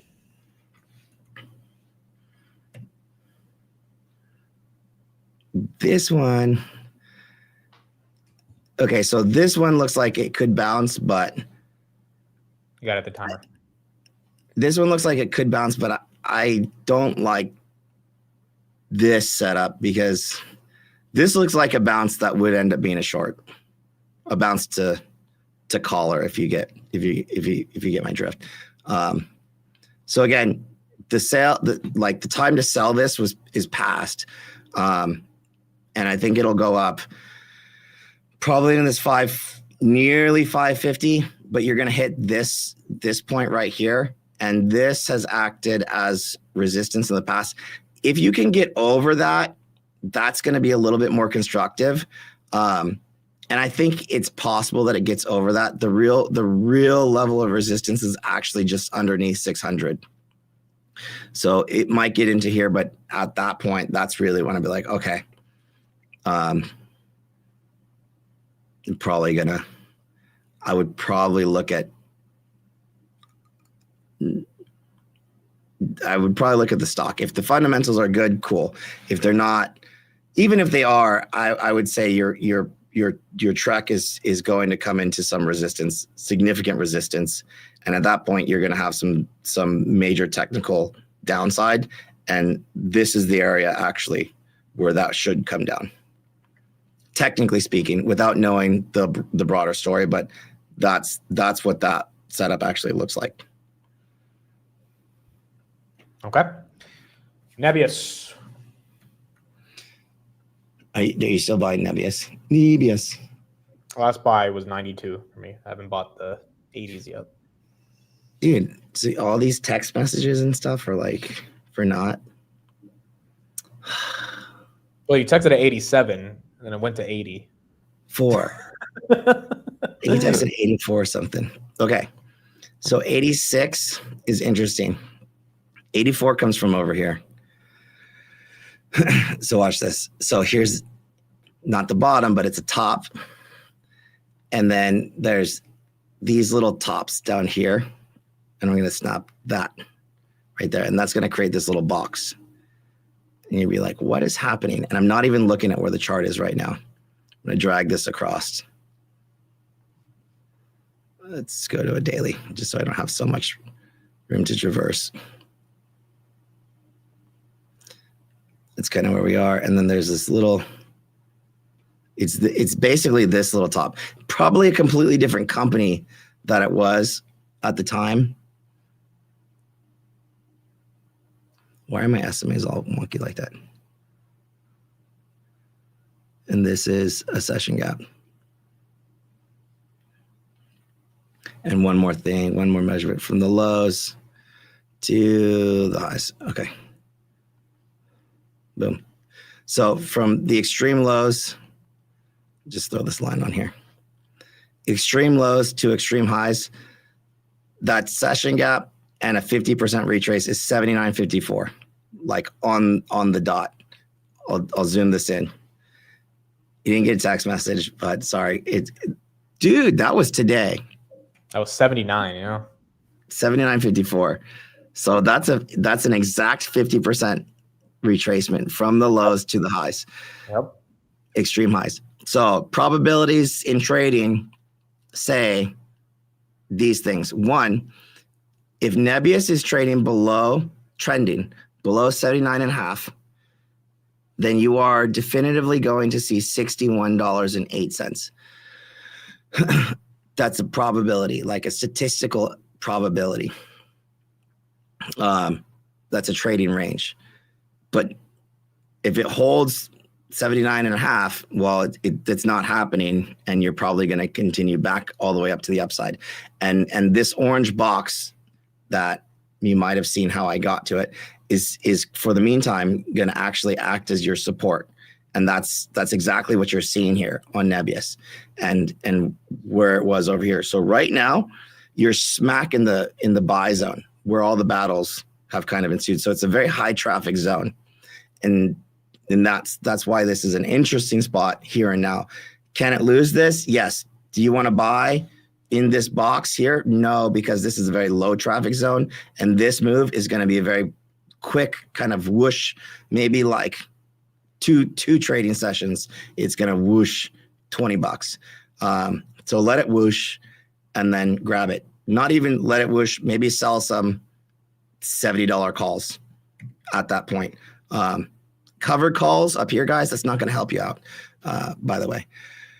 But that's NBIS. And it's not really back like in the up and up until it's over like 100. Okay. Until then, it's in the battle. But it's holding. Lemonade. So this is one of the, in my note, I said, look, some high flyers are probably going to get hit on the chin. I know this is insurance, but this is definitively a high flyer. And I'm not so sure that this is a stock that is going to be, this one, I unless growth and all that, and that narrative, this is very sentiment driven. That's my gut. So take it for what it is. But earnings here, oh, this is simple. I'll take this earnings gap. Boom. If she's below 64, you're going all the way down. And you just tagged it. So below 64, then you go all the way down to 56.87, and you retrace the entire earnings move. That's actually true. And it's probably going to be in short order, like in very short order. That's the earnings gap. We'll just do this. So it's not like, so top, bottom, right there. Over 68, you have a chance at doing this, but you already have a lower high, so I'm not so sure. If you lock in a lower high around below 75, you're probably more at risk of getting to this. This area 65-ish is holding, but yeah, you're about to lose a 20-day, which means that the 50-day is in order soon. You lose the 50-day here. That's the iteration, but this one is a high flyer, so it's more on a cautionary note at the moment. But power earnings gap, no full continuation, similar to a Google where you're probably at least a 45-day hold, but you have to hold this or else you definitively fill that full gap. Next. Reddit. Haven't looked at this one in a minute. Honestly, RDDT. I have not looked at it. It's at 183. That's actually holding up. It's not horrible. It's not. This is another high beta name. They've got good growth, but they also got. The difference here, though, is that it's already had the pullback, right? So the things that have already had the pullback, I'm not nearly as worried about. It's the ones that really have not had the pullback, right? And Lemonade kind of goes into that bucket, right? So this though is also, it is in a downward channel. This is an extremely choppy channel. So this is a very hard one to, this is not quite tradable. I would wait till this gets a bit tighter. So this to me looks like is going to start to consolidate around the 200-day simple. Look at this. So you have this is the low volume node, low volume pocket, whatever. You have a lot of room to kind of fill in. That's probably going to trend. It's a slow grind down to about 165 and finally fill in this area right there. And it's probably not going to bounce like boom off the 200. It's probably going to do this nasty chop for a while. And this channel, this range, if you will, is probably going to get very tight. If you know what Bollinger Bands are, this is probably one that I would slap that on. I don't even have what did Bollinger Bands? I haven't used these in forever. Bollinger Bars, Bollinger Bands. So they're tightening. I would wait for these Bollinger Bands to get real tight. Maybe whole bands. Different types of bands that will tell you when volatility is actually becoming something to watch for, and the move is en route.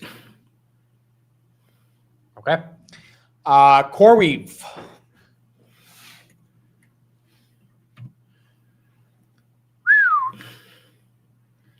Why is she doing like that? Okay.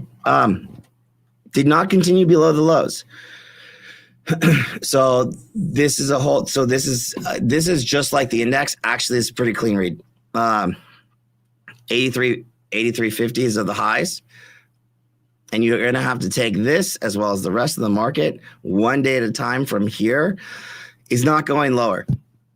Congratulations. CoreWeave for now is done, right? So done, I mean, for now. But you have to take, it's as simple as, I'll tell you it's done, but 75, which is only like $1 away, is your resistance. And so you're probably going to see 75, which happens to be like this last couple day consolidation. Oh God, just don't let Jose watch the segment. Okay. That's all I have to say. If you can get over 75, you're going up, not far, but you are going up, and you're going up to just under 78s. Let me just pull this in a little bit. Actually, you know what? I'll give you a little bit better news. You're going up to $80 and change. If you're real lucky, 82s. But you're going to have to break this $83 level, 83.5. If you can actually break over 83.5 and start trending, then boom, right? Then the trend, then that is it. Then that is in fact a bearish to bullish reversal. And so again, just like the market, that Friday, what day was it? Wednesday? Yeah.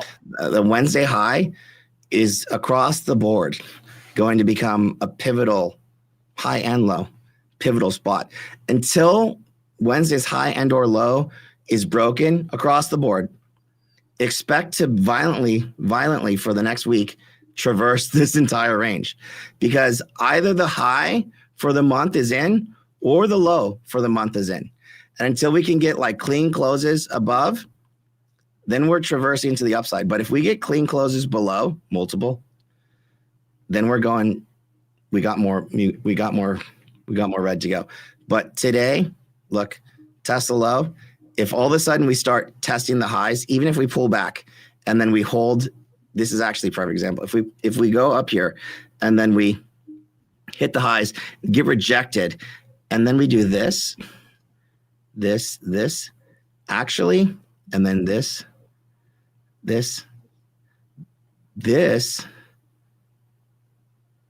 is going to be construction. That is structure across the board. And if this is a slow grind, this is chop, maybe frustrating, but this kind of thing is going to be the healthiest thing that the market can see.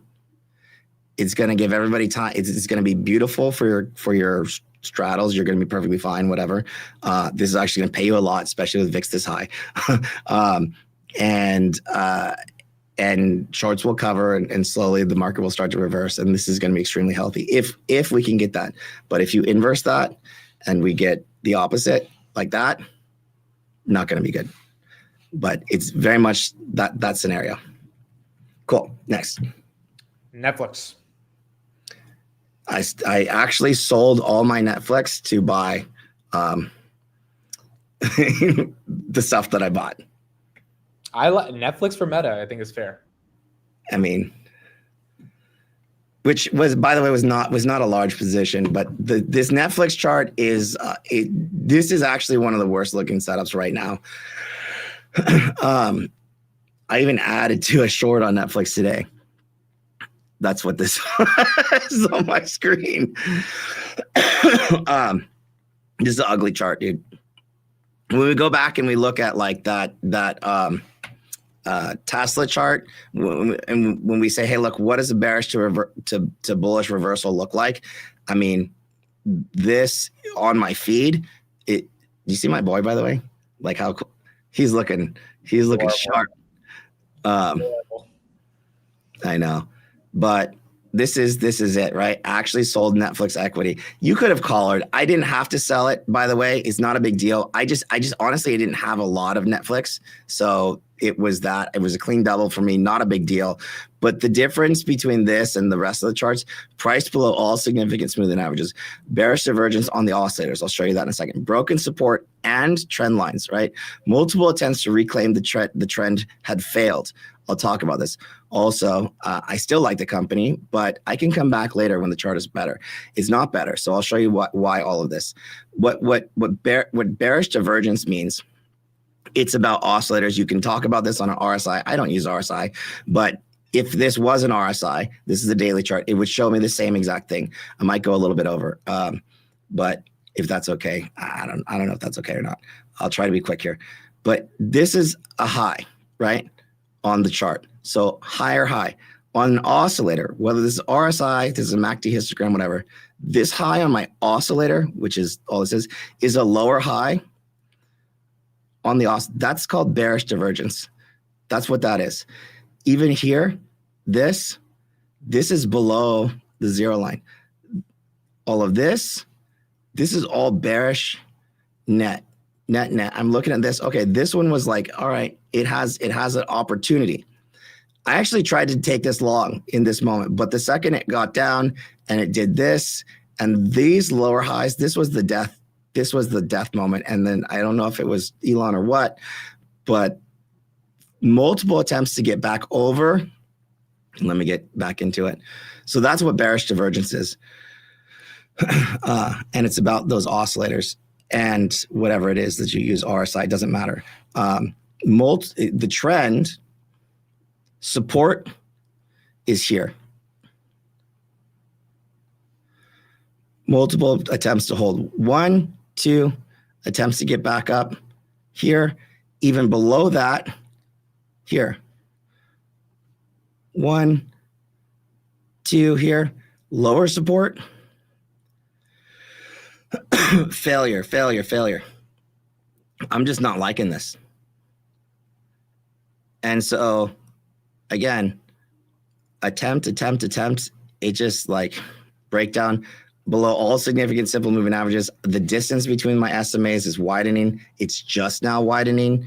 And so this is one of those setups where it looks like it's going to get worse before it gets better. So it's better for me to either collar my stock, meaning like sell at like in the money calls and buy puts with the premium that I collect. It's not a massive thing, but you're going to 90s, low 90s first, and look, this is a mid cap stock. It could turn around, but the risk on a steep and undercorrected move, trend, by the way, this is the trend, whatever this is, near-term trend, broken. Almost anyway, I sliced it. Maybe it can come down to here. But I just saw more downside. I saw 90s, possibly down to here. And I was like, I think I'll sit this one out for a bit. Plus, I had other things I'd rather buy, which was mostly the right. Oscar. That's the difference between a bearish turn and my logic. Oscar, dude, this thing is still the same price. It's like it's below 14. Yeah, some of these, I mean, it's still the same price. If you like it, you pick this up. I don't think there's any ACA good news built into this. Wow. So let me turn this heater on or what? There's no ACA good news built into this. I think this is at one of the steeper discounts we've seen in a while. Pretty far from these SMAs. This looks like spring loaded right now because of that bigger move. And most of the downside has happened. So I think this is one where this is a little bit different, where I think that the downside has already ensued. What is this down, like 50%? Yeah, you're already down 50%. So, I mean, most of the downside has happened. This, unlike a lemonade, I don't think there's a lot more pain to be had here. I hope. Yeah, and I think this is all due to obviously the healthcare subsidy stuff. So Very much so. And there's no, but the thing is, in this chart, I don't see a lot of optimism priced into it. no. SOFI. SOFI. I mean, when's the next NFP that we're going to get? It's like on the end of the month, right? No, it's December 16th. Are you sure? Yeah, because we're not getting October. I know, but I thought November 29th we're getting something. Well, I could be wrong. Yeah, no. It's only November for December. Okay. Well, this was going to be 24s. It ended up breaching 24s. There's a little bit of a we call fair value. I think the near term is in. Now we bounce, and you're going to get sucked back into these simple moving averages. And more likely than not, this is going to pop. This thing's alive. But this bounce is, again, this is one where you're like, well, it's not dead, but it's in flux.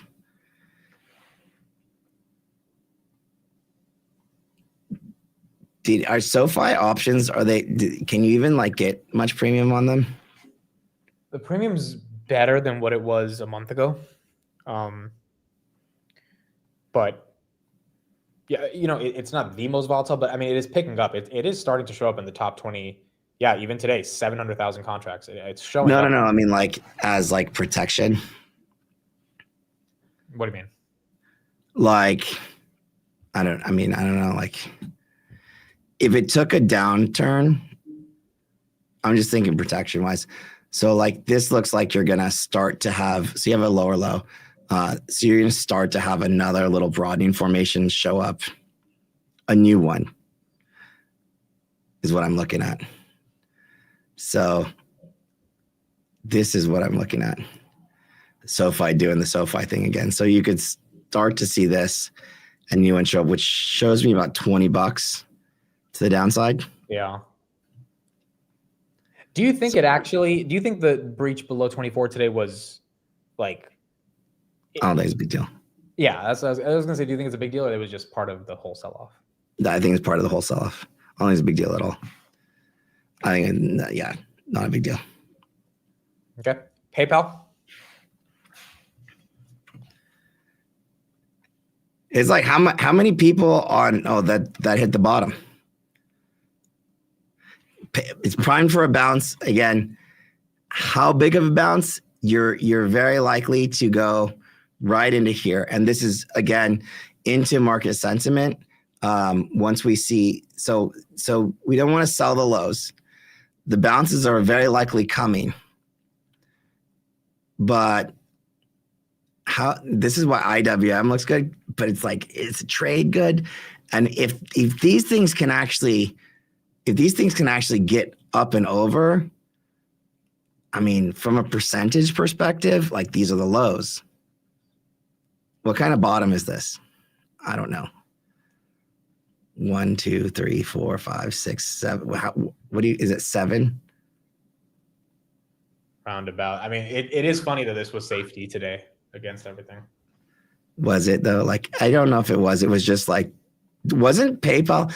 Didn't I see PayPal halted at some point after hours? I swear I did. No, that was Block. I think you're talking about. Oh, Block. It was Block. You're right. Not PayPal. Block gets halted. Which is probably in the same boat, by the way. 57. Sure. You're probably going to 64. If it gets back over 64, you might even get to 66, but that's where your traffic zone is. You're going to hit your head. You're going to pull back right around here. You're probably going to go a little bit something like this, maybe boop, boop, boop, boop. And then it's TBD. We don't know. We don't know what's going to happen. Then it's going to be earnings. So I think it's actually probably going to stop right there. Okay. I mean, let's do this one. Palantir broke below 150 today. I know I bought some more.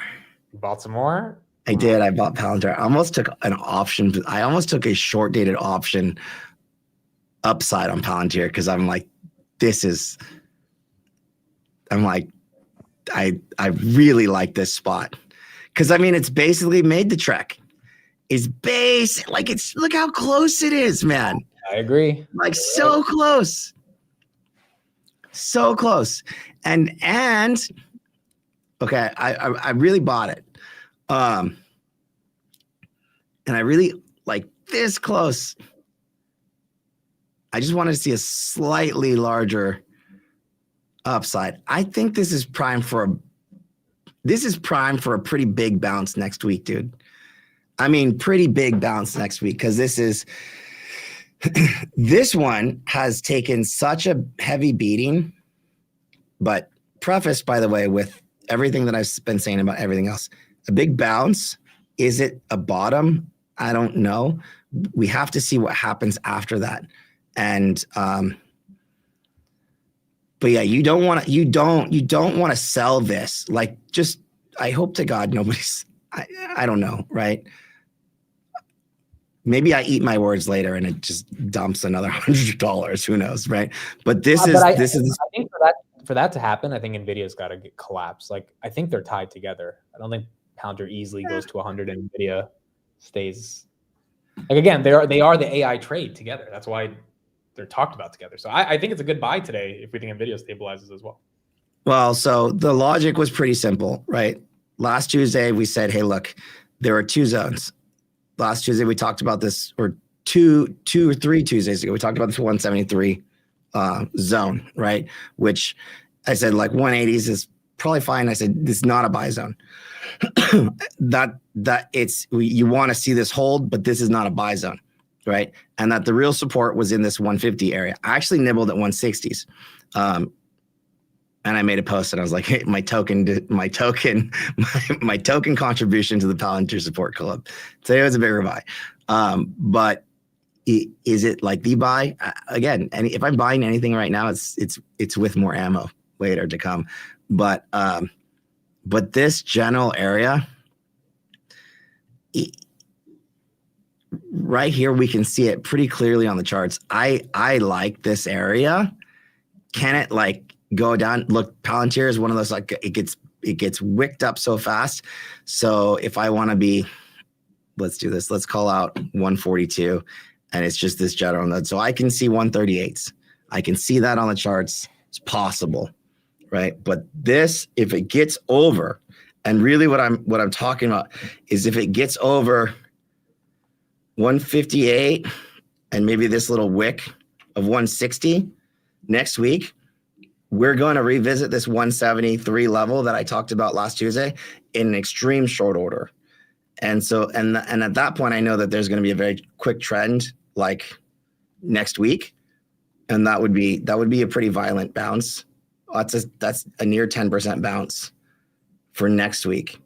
And it could probably extend into those SMAs, at which point, hey, look, I have a decision to make. And when things get a little overheated, well, it's possible that I actually see 190 from here. So that's the logic. But at that point, all right, these buys probably I need to take a little profit on. I will say that, because you have if you're trading, you'd have a 25% quick profit on something like that, just on equity, not even options. All right. I like it. Can it go lower? Yes, but this is primed actually for a pretty big bounce. Just a mean reversion, kind of to get back to these SMAs. And if it does, then cool, we're flattening out, but still not out of the weeds. Okay, AMD.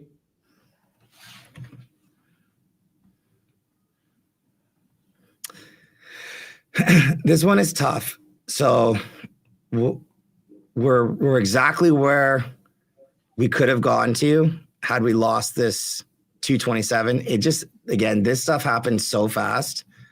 So that's where we were. That's kind of the level that we highlighted on. This is one of those high flyers right now. just so we're clear. This is a high flyer. And it would be one that could possibly be a little bit at risk. 185 is a zone.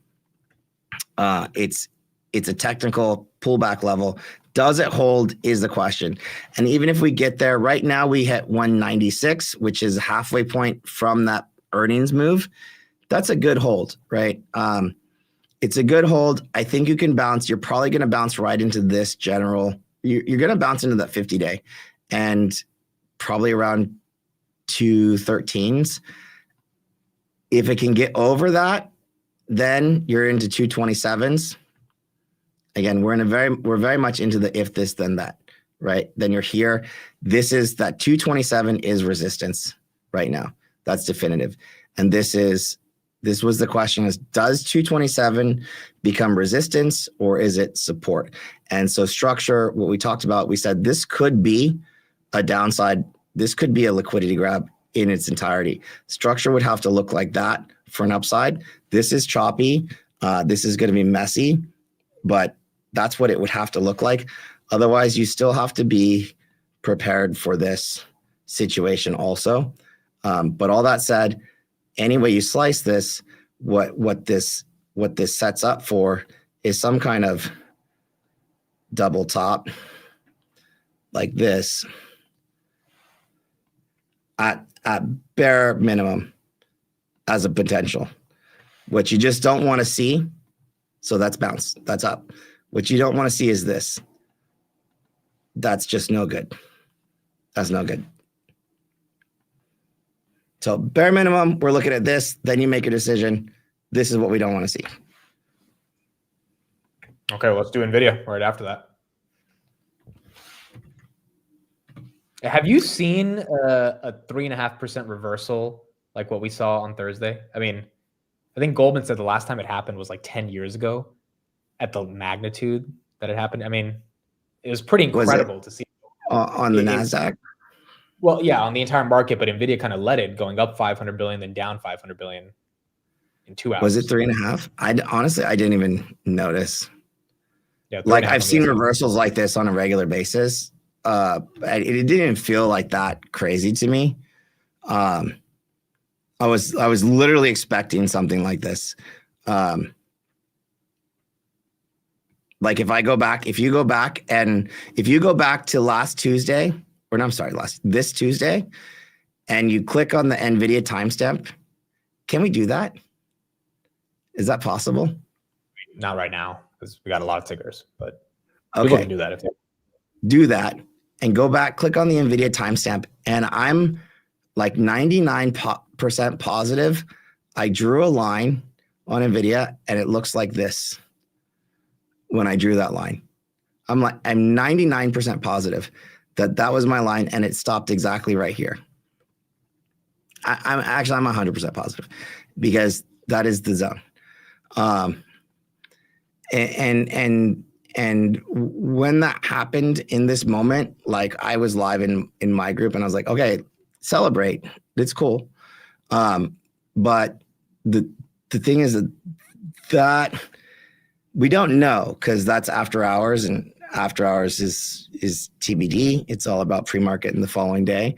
It needed to go higher for me, like to really solidify an upside. It's very possible that next morning it actually did open. So we didn't really know in the moment because it could have continued on. But when the market opened and you see this, you know pretty much immediately there's no extension, and that is what we call like the bearish retracement right here.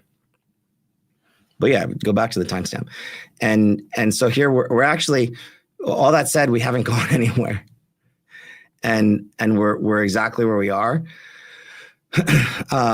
This is not horrible, but even after the news kind of today, I think it's a bit of a tell. But we're holding the lows. So here's yesterday's low. I don't know that you need to use NVIDIA as the example because it just had earnings. So I don't actually think that NVIDIA is going to tell what's going on in the market. 77 was and actually remains pretty much the level on NVIDIA. And that's exactly the point of control of this entire consolidation here, and it remains the area of interest for this general consolidation. So I actually don't think anything has changed for Nvidia. The chart based on what just happened. Actually, not that I don't think, like, nothing has actually changed on this chart, quite frankly. It's the exact same what it was like the other day. DELL. Dude, I really like DELL here. But okay, but shoot, that's a good thing. I almost took this, but then I bought a little, but then good thing I didn't take a trade on this because they have earnings on Tuesday. So DELL is a good spot, but again, it's made the whole. So this one I feel like, okay, it's made the whole trek. So not a high flyer, already made the trek. I'm not too worried about this. Is it possible this continues down? Yeah, it is. But this, when I pull this back, I'm like, okay, I don't hate this, right? Something that's made the whole move, like bottom top, we're right here at the halfway point. 118 is literally swing low to swing high. I mean, I'm smack in the middle. I'm actually holding that. Downside here is possible, statistically speaking, to $102 if I lose that 118 level. That's probably what's going to happen. I have a little bit of a high traffic area right in here, but if earnings is no good, it's probably going to revisit 100. That's what's very, very likely to happen, and then it's going to go sideways for a while, and then if it can get over 105, then we're just going to 118. And it's probably going to stop right there. So for now, for this to bounce, I can see that. And then you're going to revisit this orange. You don't see this. This orange line right here, this 127 is what we're going to bounce towards.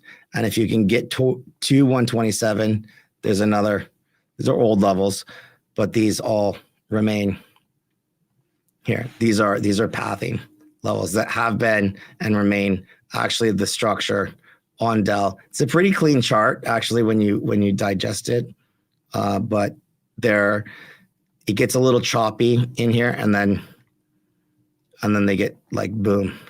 But that's actually how DELL has been, like in the past. It's kind of always like that. Cool. They had a big downgrade last week, which is I think what started the spiral, but they also increased their guidance, which is why they pumped a month ago. Yeah, their downgrade was for prices of memory though, right? Yeah, they're not going to keep their margins up.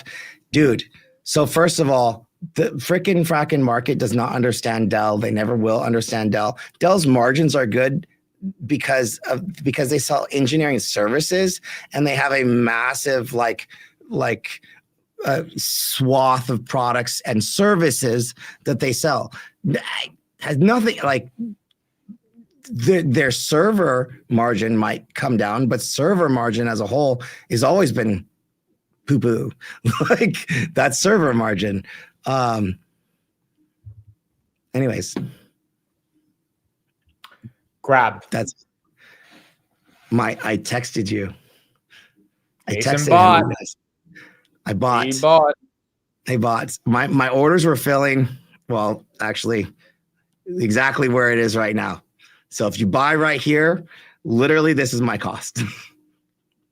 Was that 485 or 490? Well, I had 490, 494 because I wasn't trying to be super specific. I missed the 520, which I ended up buying anyways, and then 480, 494. So whatever what is it now? Grab. What does that give me a cost of? Oh, just under 5, right? Or a little bit above 5. A little bit above. They're even orders.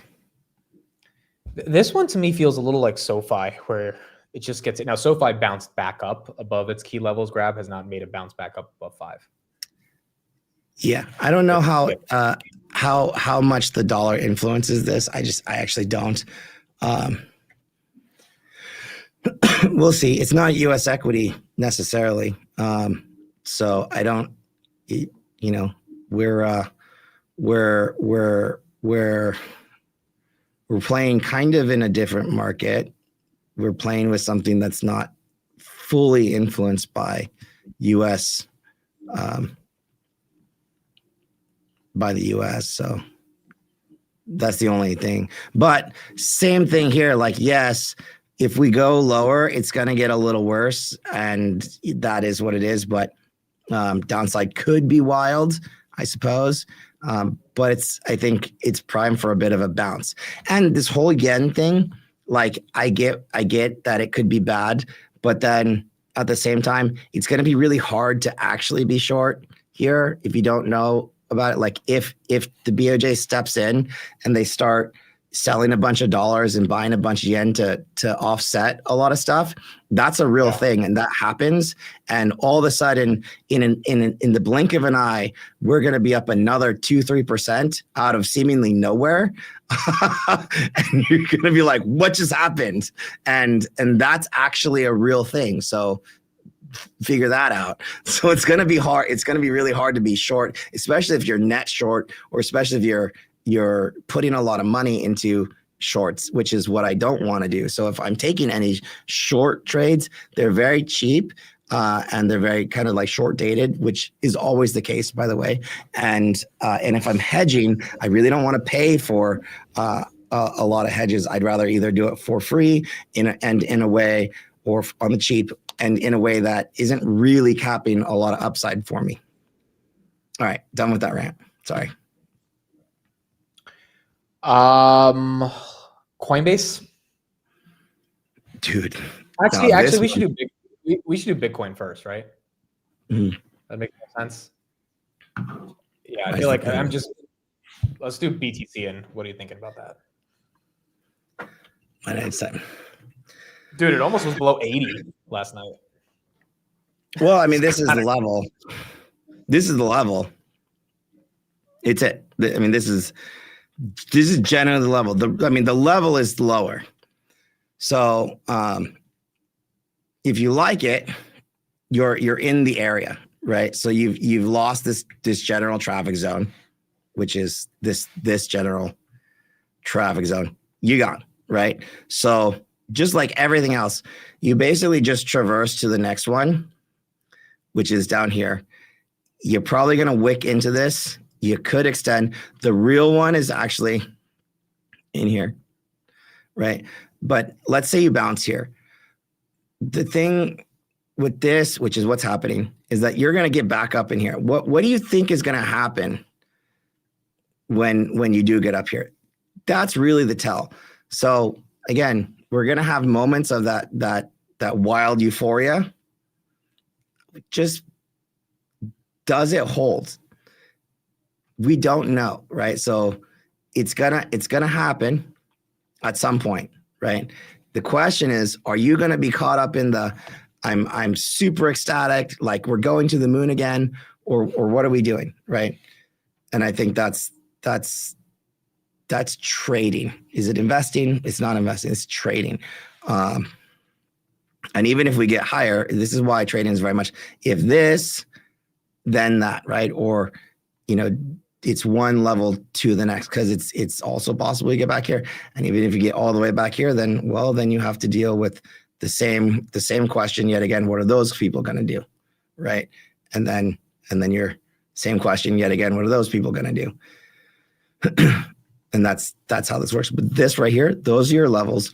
If you lose them, then you go to the next one lower. But right here, are you like at all interested in buying here, like Bitcoin? Yeah, like a simple DCA here, or you think below 80 is more? No, no, not Bitcoin. Bitcoin? Yeah. No. No. So you would not buy here? No. You think it's a falling knife here? I just don't have any interest in buying more Bitcoin. No, but in general, if you had to objectively, if someone wanted to buy the dip, would you think this is a price that's attractive? Also, Like, no. because 84 is down a lot from 126, right? If someone was thinking, hey, maybe it's time to finally buy. No, You I can tell them to understand. wait to the 70s. I would for sure. Like legit. You want to do it? Like, okay, 70s. Boom, there it is.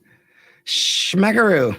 So, I legit would tell them to do that. Like, where'd my volume thing go?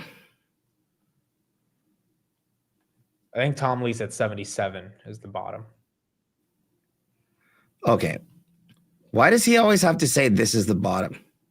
It's a good point. I don't know why he has to be so specific Or sometimes. it's going to be here.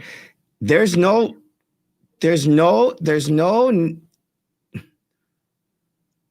I don't have a thing of confluence in my chart that says 77 is going to be the bottom. Not a penny of confluence there. It's just it's a speculative order block. I know what he's talking about. And he's talking about this. It's an order block right here between 78, 250. He or his analyst, whoever, it's not him because he's not a technician, right? He's talking about this area right here. But I'll tell you what, you guys look at my screen. We do this all the time. This is volume, right? These are historical volume levels. These are high traffic areas and low traffic areas. If this represented, let's say, city centers, right? City centers where traffic was heavy, where you're going to get congestion, right? If price is the car that you're driving, and this is congestion on the freeway, right? And these are the cities that you have to drive through to get to your destination, whatever it is. And these low volume areas, these low peaks, the little valleys in the mountain range are no traffic zones. These are the interstates between the city centers. Like, this looks like a pretty fast drop to me. And I don't know why you would magically stop at 77. That's just my 2 cents. I could be wrong. That's just me. Because there's basically just a small little town at 77 compared to, I don't know, Mount Vesuvius and Mount Kilimanjaro over here after leaving Mount Everest. Okay, so before coin, let's do ETH as well. I would assume you think ETH is in the same trend as BTC. No, so ETH I like better because one, it hasn't made the move that Bitcoin has, and so it's different. It's a different situation. ETH is actually at my level, general area. So ETH is at the equivalent level of Bitcoin at 70 now. That's the difference. So ETH is essentially at the equivalent of Bitcoin at 70 right now. The issue I have with ETH is that everybody and their mother, when I said like 28 from the highs, and then, and I gave like very explicit numbers, dude, everybody, the grind to those levels was slow and methodical. That's not usually indicative of a bottom. A bottom is like fast and violent, right? Like a liquidation event. That's not a liquidation event. I know that feels like a liquidation event. This is not a liquidation event. This is a liquidation event, right? This right here. It doesn't have to happen. That's a liquidation event. Like, this is a liquidation event. But the slow and steady grind to the downside, this is not a liquidation event. Although it feels bad. Like, it feels like my bank account is getting liquidated as an event. Do you think it was because of the Binance crypto glitch or no? I think that yesterday's continuation to the downside looked very much like an algorithmic, like continuation sell all day long in the markets as a whole. I don't know I don't know if I would attribute that to this as a whole. I think that maybe the yen thing has to do with the crypto markets, possibly. But all that said, 26,373. I think that was my level. That's that golden. That's literally right here. That's possibly it. It's possible that that's it, right? And if you like Ethereum, the truth is that anywhere from here down is probably a really good spot, long term. Like it's probably a decent spot. Unlike Bitcoin. Bitcoin is probably a decent spot, a little bit lower, but this is probably a decent spot. Now, are there better spots? Yeah, there are. But that general area, this general area can come as low as 21. So it's like this green box right here. And from here, in the event of an actual liquidation event, that's 21.59. So I did post that, right? Like if you really wanted a nasty entry, if all of a sudden everybody got liquidated from buying at my level, whatever it was. Why do I have so many numbers here?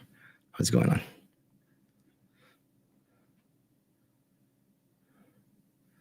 Anyways, from this 26,370, whatever, 2637, like those liquidation events can come down to 259 and 2159. And that's in that general box overall is going to be probably a massive discount long term. But again, do you need to be ultra specific? I don't think so. But if this fails, that's probably where it goes. But I don't know that it's going to fail. That's a guess, total guess. So if you like it though, I think this is your area. Okay, Coinbase. Coinbase is similar in terms of, okay, if so Coinbase is not similar because it's a company and it has earnings and it has debt, right? First of all, there's no debt on crypto, so you don't have to factor that stuff. This one's rough, tough. So it's made the trek and then some.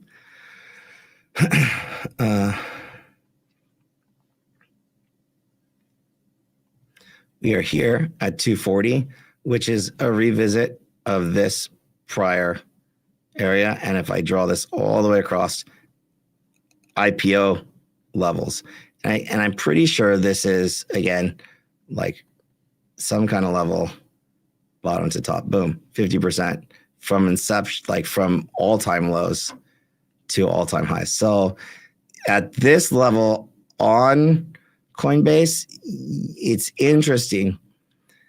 So again, why these areas are important? It's like, yeah, if you like these companies, this is probably a nibble spot, but with a grain of salt. Like that said, it's all said with a grain of salt, because here now, like if it goes lower, you just kind of have to be prepared to buy a little bit deeper. And don't buy like immediately. Let the bottom fall out if it does, because it's the next level is pretty much like much deeper into like sub 180s at the 200-week simple moving average. So 235, give or take, is very important on Coinbase. Must hold. If it doesn't and it starts to lose that, you're in for a world of hurt. But if it does go up, then it's a choppy, slow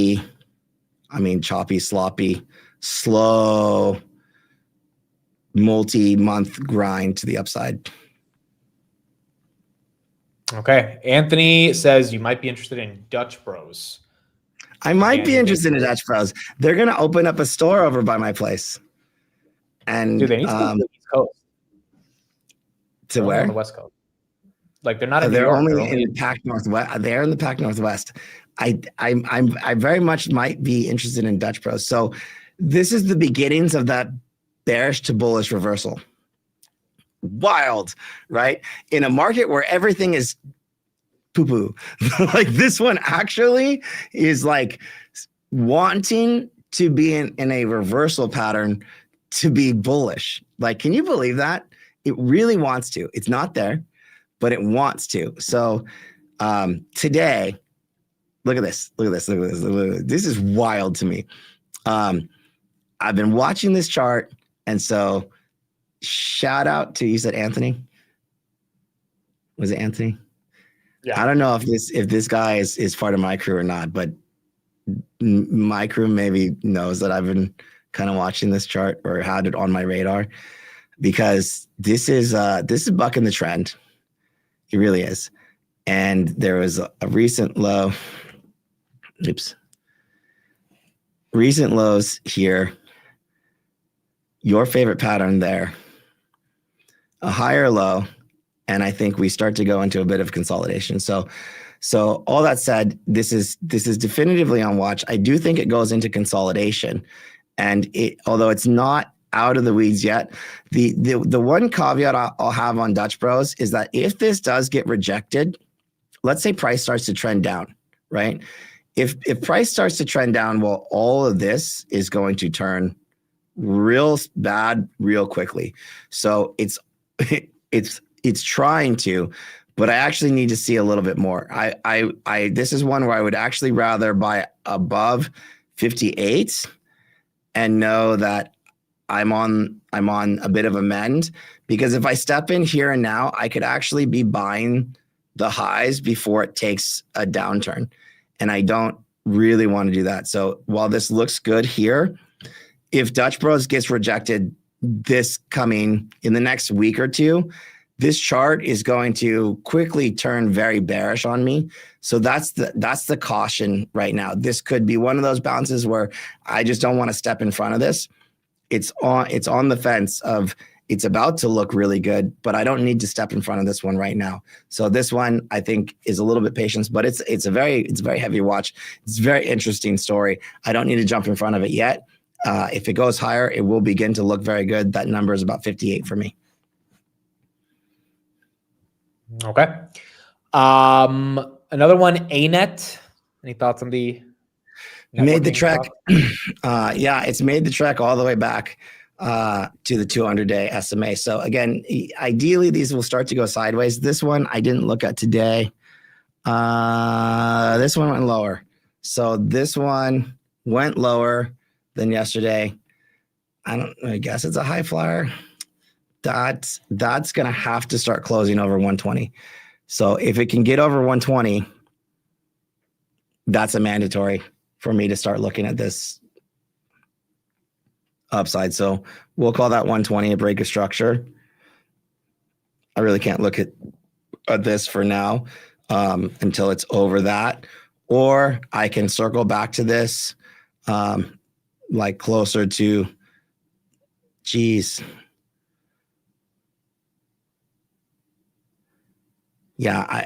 closer to the 200, maybe a little bit lower, but I need to see structure form. Not yet. Over 120 or continue to wait. Micron. Short. Well, I said this was the high flyer that like, so this was I actually took this short. This one, Datadog, CrowdStrike, and a lot of hardware plays. I covered all those shorts the day yesterday. So those were my 3 trades to the downside. I'm not short this name anymore. It was just like literally from here to here. But this is a high flyer that for sure would be like steep and uncorrected still. I get that. Yeah, sure. Like hard, like HBM, whatever, super cycle, etc. But you guys got to realize that this is $100 stock 100 days ago also. And like Western Digital was a $30 stock this year. And that SanDisk was like, these things are insane. So super cycle or not, these are steep and uncorrected and dangerous. So I don't want to short them because they just took a big move to the downside. I'll let it breathe. All the same rules apply here as everything else, right? So I'm not putting any prejudice on this one way or the other. I don't think you want to short this either here because look, it just came down a lot. So people might. This is still a good company. There's nothing wrong with these companies either. Just also, it's just the stocks went up a lot and now they kind of breathe a little bit. So I think you give this a minute to breathe, but you do the same exercise as everything else. If it's over, no, it's really far away. Wednesday's high. Cool. It's going back up. Period. End of story. That's the 20-day simple moving average. If it's below the lows, it's going down. Simple as that. That's $200. That's the 50-day simple. Right now, it's smack dab in the middle. So this is a no touch until it's outside of either one of these. Let it do its thing.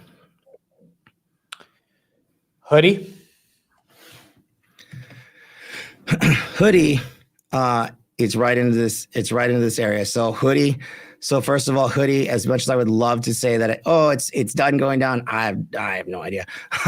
It is not made the lows yet. Well, it has not made the trek to the if you think Bitcoin's going to 70, unfortunately, I think Hood's down with it. Most of my buys on Hood are actually set to like 70s, just to be straight up.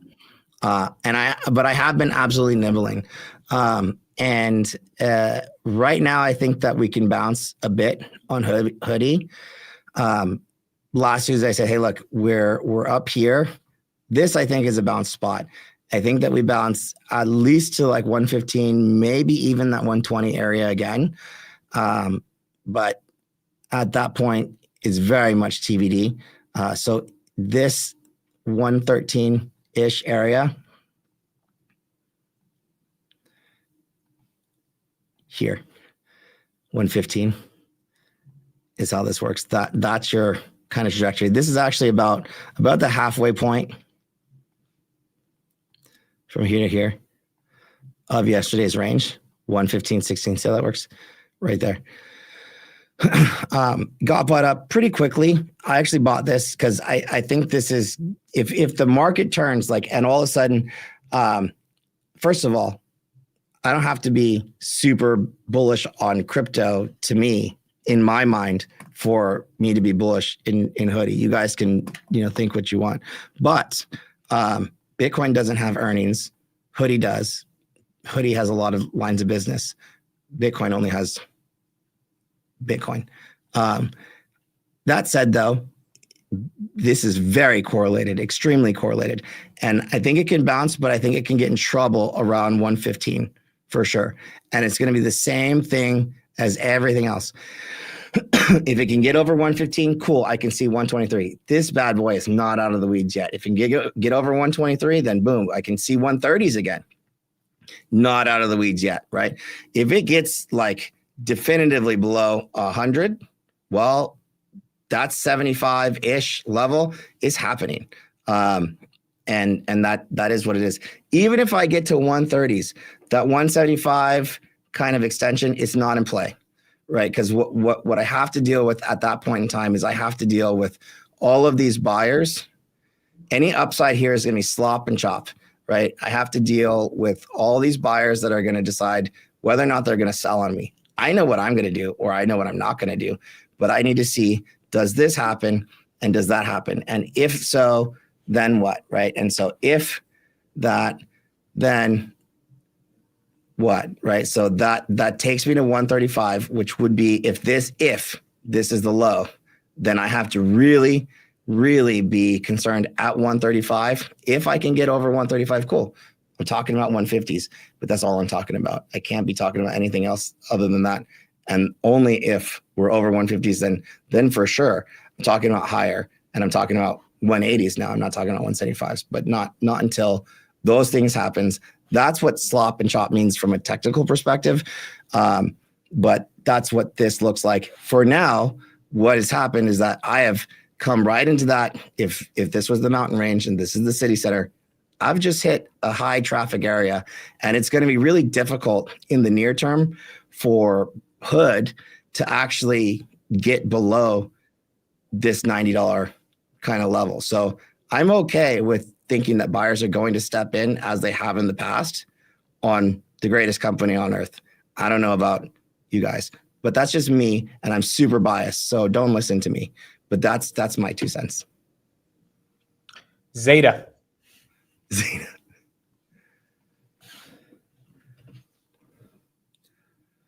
ZETA.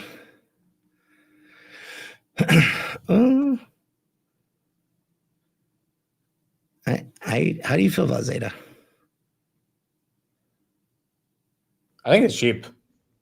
I think How do you feel about Hoodie? Well, obviously I love Hoodie, but I think ZETA is like $30 fair value, or at least close. I mean, dude, like it's not the most exciting company. All they do is keep beating and raising on earnings.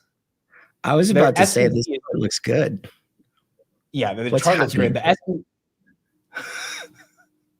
it's a decent analytics advertising play. The only thing is their stock-based comp is a bit aggressive, and it's just an advertising company. So why the hell are they spending that much money on stock-based comp?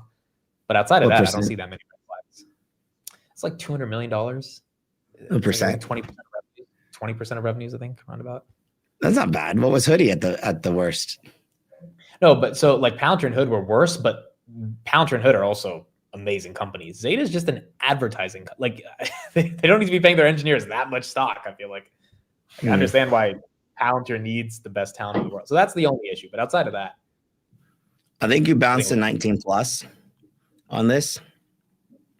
Like this is this looks like a bounce with the rest of the small caps into 19 plus, and you retest this.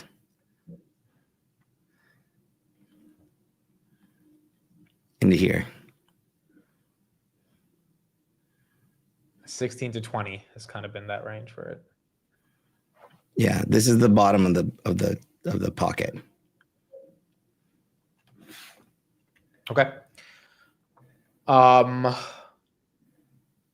Bloom Energy. I like the Hoodie. I think it's a good spot. I agree. And by the way, if crypto dips, I don't think it's going to happen during the market. So like, I think any liquidity is going to happen. Any liquidity grab, I guess I should have prefaced that. I think would happen during the weekend, and it'll be over by a Monday. So I don't think you would see like a crazy dip during the market hours.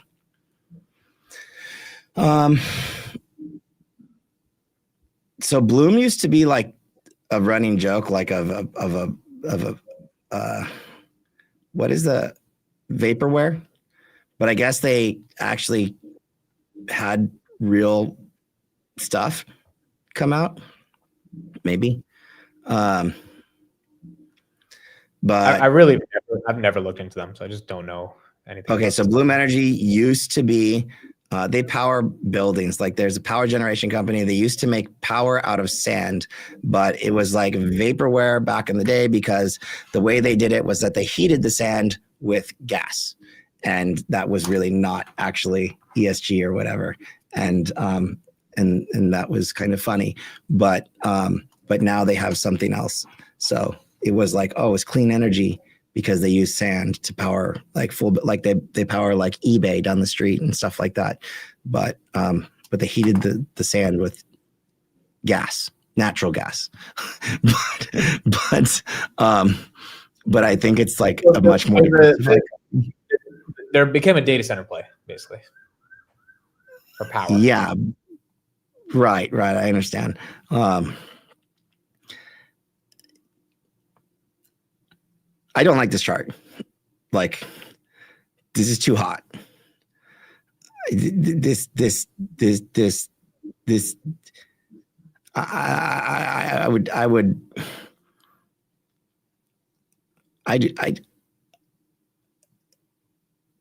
I think this would, if I'm going to take something short, I'm taking this short.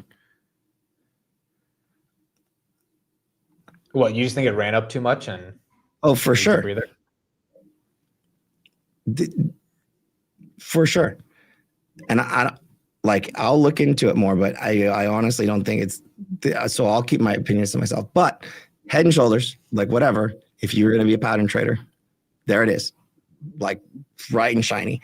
If you get any lower than this 84, I'll just do it real quick.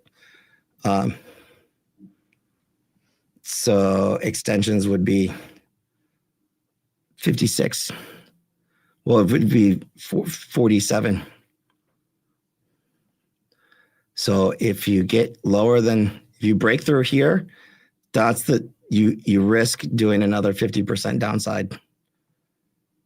Real talk. If you lose this level, that is your realistic target, realistic drop on Bloom Energy.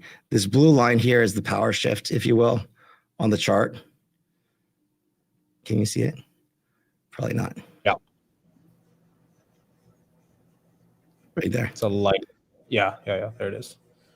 So that blue line is 80, 680. You don't have to be super specific, but it's this general area where, see this super high congestion zone that is testing right here, and all of this right there. So if whatever happened here starts to give up, and you see this high volume area, high traffic area, which it's already below the 20, it's already below the 50. A bounce can even take you up to 109. So even if it bounces up to 109, the thing is that this chart is not out of the weeds. That still is not. It still is not a good chart. Even if that happens,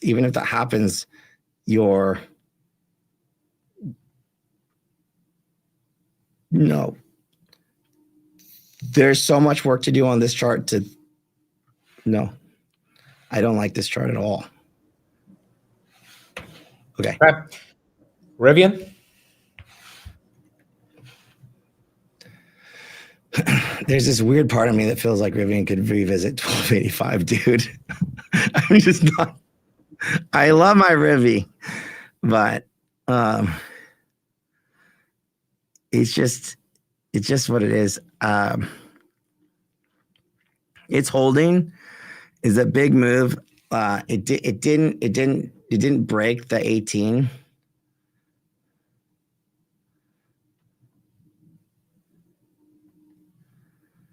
And change. Like we didn't really even, like we got kind of close, but we didn't really, like I said, we didn't get up there.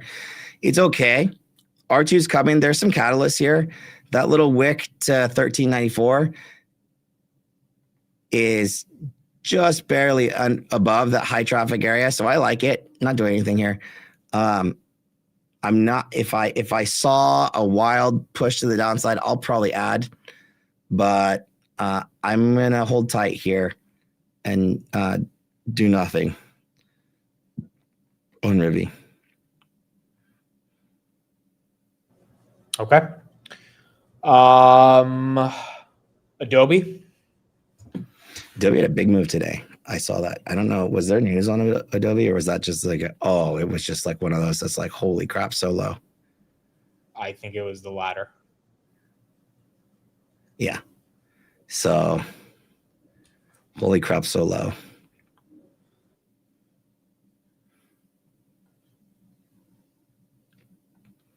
So I hate when I say stuff like that, like about Bloom. I don't, if anybody works, I don't know, but that chart is really, that was really dangerous looking chart.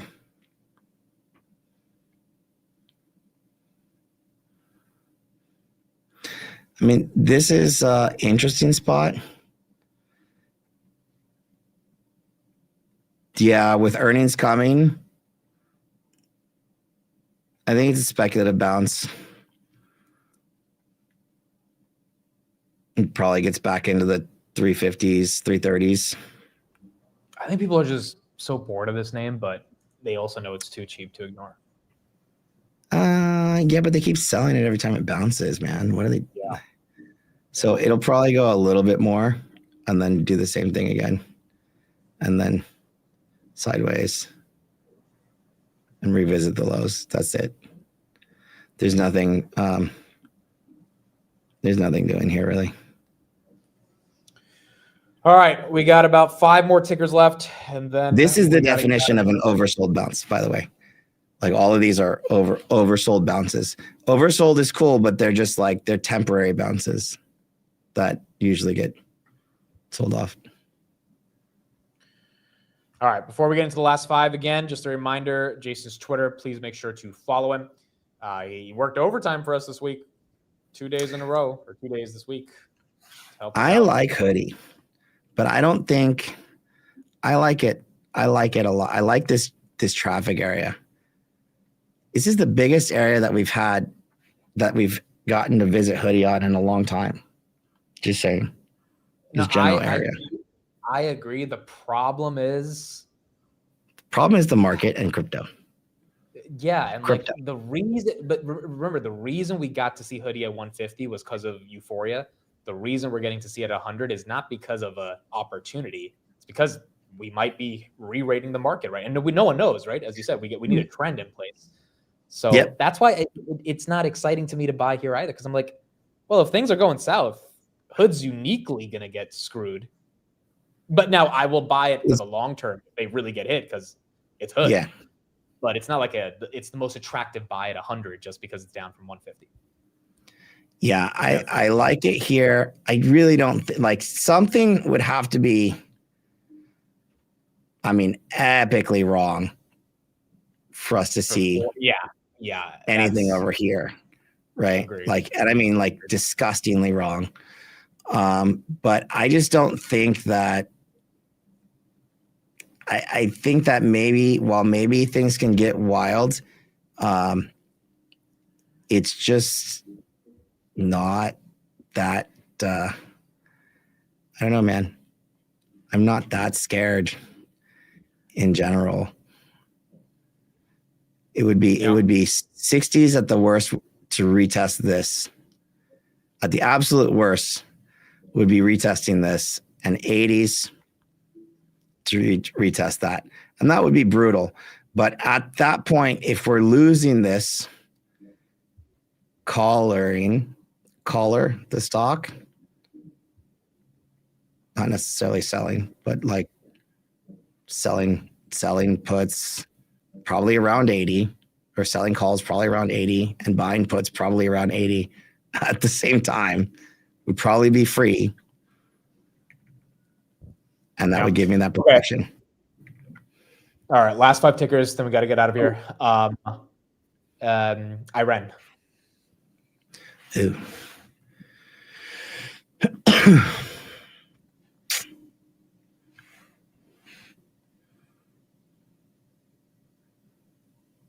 This one really didn't move that much. Yeah, it's already down a lot. Did MSCR move today? I know. I didn't even look at it. So this looks like, I don't know. This might be one of those steep and uncorrected also. So like my thing is that the high flyers probably have more pain to go. So high flyers like a Micron, Western Dig, Bloom Energy, possibly IREN, the data center plays probably have more pain ahead. And the profits that people get to realize from these go into some quality names and maybe get spread around the market into some healthcare biotech that we're seeing, and it widens the breadth overall. And that the indices probably are doing fine, but the high flyers probably get hit. That's my gut. And that said, this really has to get over 48 to be, we should probably look at Cypher, 49.50. Or if it bounces, it could bounce to 48 and change. But even if it does this, that's not really that could be a short from a trading perspective, because you would need to see that. I couldn't really go long unless this was a day trade or a quickie. Yeah. This one is at risk. It's also come Okay. down a bit too much for me to think about shorting here too. What did you say? I was going to move to the next stock. HIMS. Oh, HIMS. I think I had my lines literally drawn wrong last time, and I was like, oh. Let me try and redo it one more time. So,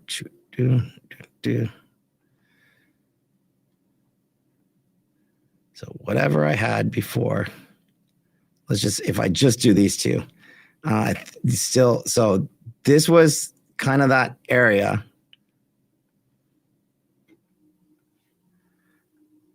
That's an extension. No, this has to get back over 37s. It's interesting. 32 is here. It's great, but it's a good spot. It could bounce. I think I see a bounce. But that bounce like really has to carry you up and over 37 to think we have life coming back in. It's really far away from these SMAs, but again, now that the chart didn't bounce earlier, this is starting to widen, which has me more concerned than before. So even if this bounces, I think that's fine. This 20-day SMA is going to come in like that. And at that point, so if the 20-day comes in and then the price can get over it, that I think is going to be fine. But I think it has to happen like that. And so that could be more breathing time. You're going to have earnings coming at the end of March. So a lot of stuff can happen between now and then, but that's the first phase of a reversal. And if and when that comes, what I don't want to see is I don't want to see the stock do that at the same time. Like, I don't want to see the stock rejecting the 20-day SMA when it gets close to it, because I think it will get sucked up into it, but I just don't want to see it get rejected off of it and continue to reject it. That's the danger. All right, next. Okay, last three. Upstart. Yeah, I'm really not sure what's going on with this. There's like zero interest in Upstart. There's something broken with this. It's at the lows, but I am missing. So I don't know what's going on with this chart or this company, but I'm like for sure missing something.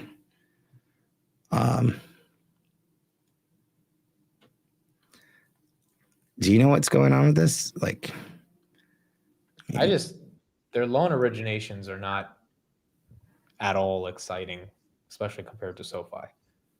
I don't know why people still like it, but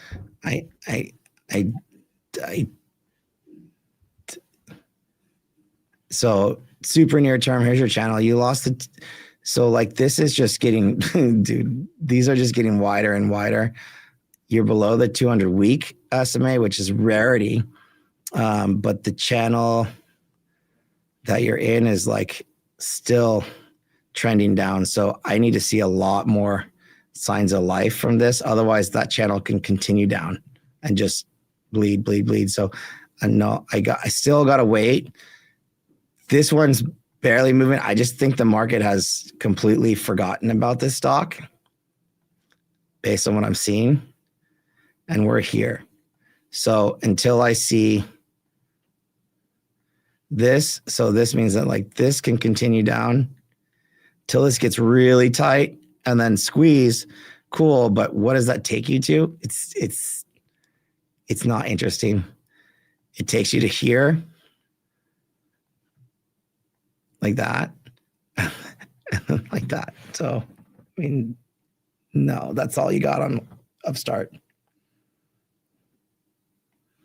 Yeah, that's literally what I would expect.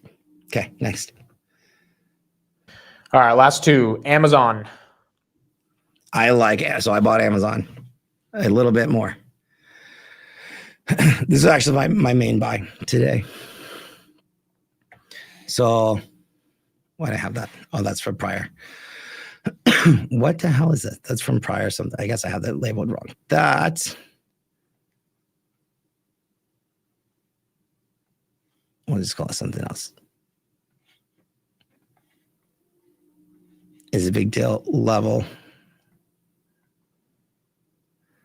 This goes like way across. So the lows today, actually here, were these relative lows, 216, which we kind of talked about this Tuesday, earlier this week, which is like you bought the other day too, right? Yeah, you said that. So I think you and I both bought the other day.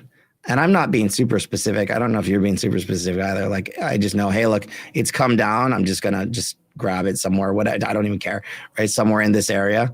And then if price gets in here, I'll probably buy it that day too. And that'll probably be it for now, unless I see something like nasty. So I think I'm mostly done with this general area of nibbling. And from here, like, this is just, look, I think this move was steep. I think Amazon is, of all of the Mag 7s, I still like where this spot is. I like this one the best for a bounce area here. I don't actually think there was a lot of damage to this chart throughout this entire thing. So of all of them, including Google and Apple, I actually like this one the best here, based on it's already made the trajectory down. I think Google and Apple might actually be a little bit more at risk. They might be just the last generals to fall. This hasn't made that, and I have a pretty clean risk reward from an even trading perspective. And I can probably get a little, at least mean reversion here, which might even bring me back to the general areas, at least to the top of here, and then I'll have a better decision to make for now. So I like this one a lot. Okay. Last one is Tessie. Tessie, I think you just chill.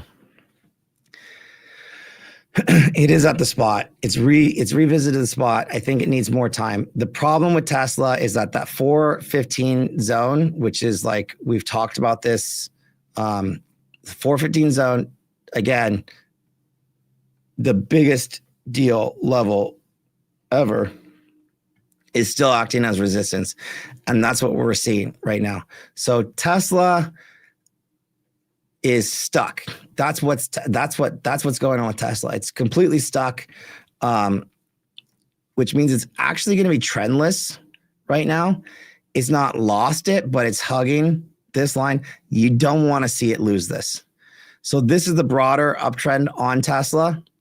And if it does lose this, well, then the trajectory is down, like a larger leg down to the 200, but not before then.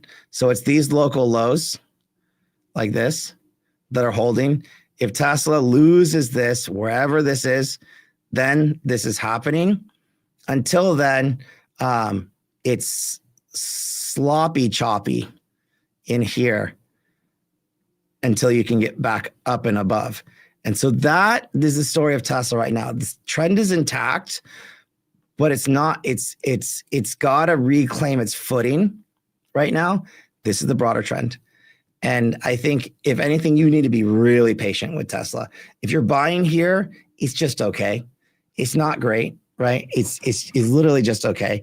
If you'd like a better buy, wait for this to break down. That will probably be a better buy. Or you wait for it to reclaim its uptrend and you buy it higher. That's just me. That's a trader mentality. It's not an investor mentality. That's what this session's about. I think it's very sloppy, choppy. Yeah, I think it's because it's got a lot of work to do. You're gonna think that it's going up, and then all of a sudden it's gonna go down the next day, which actually makes this prime for like selling premium for a little bit. And probably prime for selling premium around that 415, 420 area.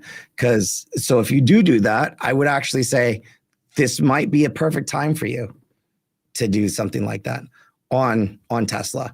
Because this, between 415 and 430 area, actually, dude, that's going to be a trouble zone for a while on Tesla. I agree.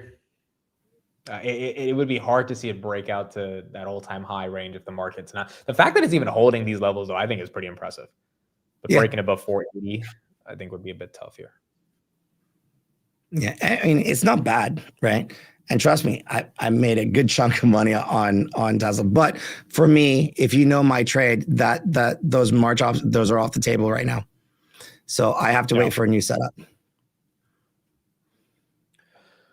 All right, there we go. What a week, dude. So I think we have Tuesday. It's been a good week. We're on edge. I think a lot of stuff sets up for a good pop. It's not over till it's over. And we still want to be on edge, but I like Hood a lot more than Amit does right here. And I think that we're good for a bounce, but the question is that bounce sustained? Dude, if I just felt like we bottomed, Hood's an obvious buy. I don't know, right? That's the problem. Nobody knows. Nobody knows. Nobody's gonna know. You know when we're gonna know? When we're all at all-time highs. Yeah. Like also, that's I have such a full position on Hood. That's why I've been looking at NBIS and some of these other names and seeing like, all right, are these like way more attractive? But again, they're all falling knife. All of them. I mean, outside of that Nvidia headline we got today, everything was dumping. So I think now is a lot more rooted in rate cut, inflation, Trump. I mean, because we have no more earnings catalyst. We have light volume next week because of Thanksgiving.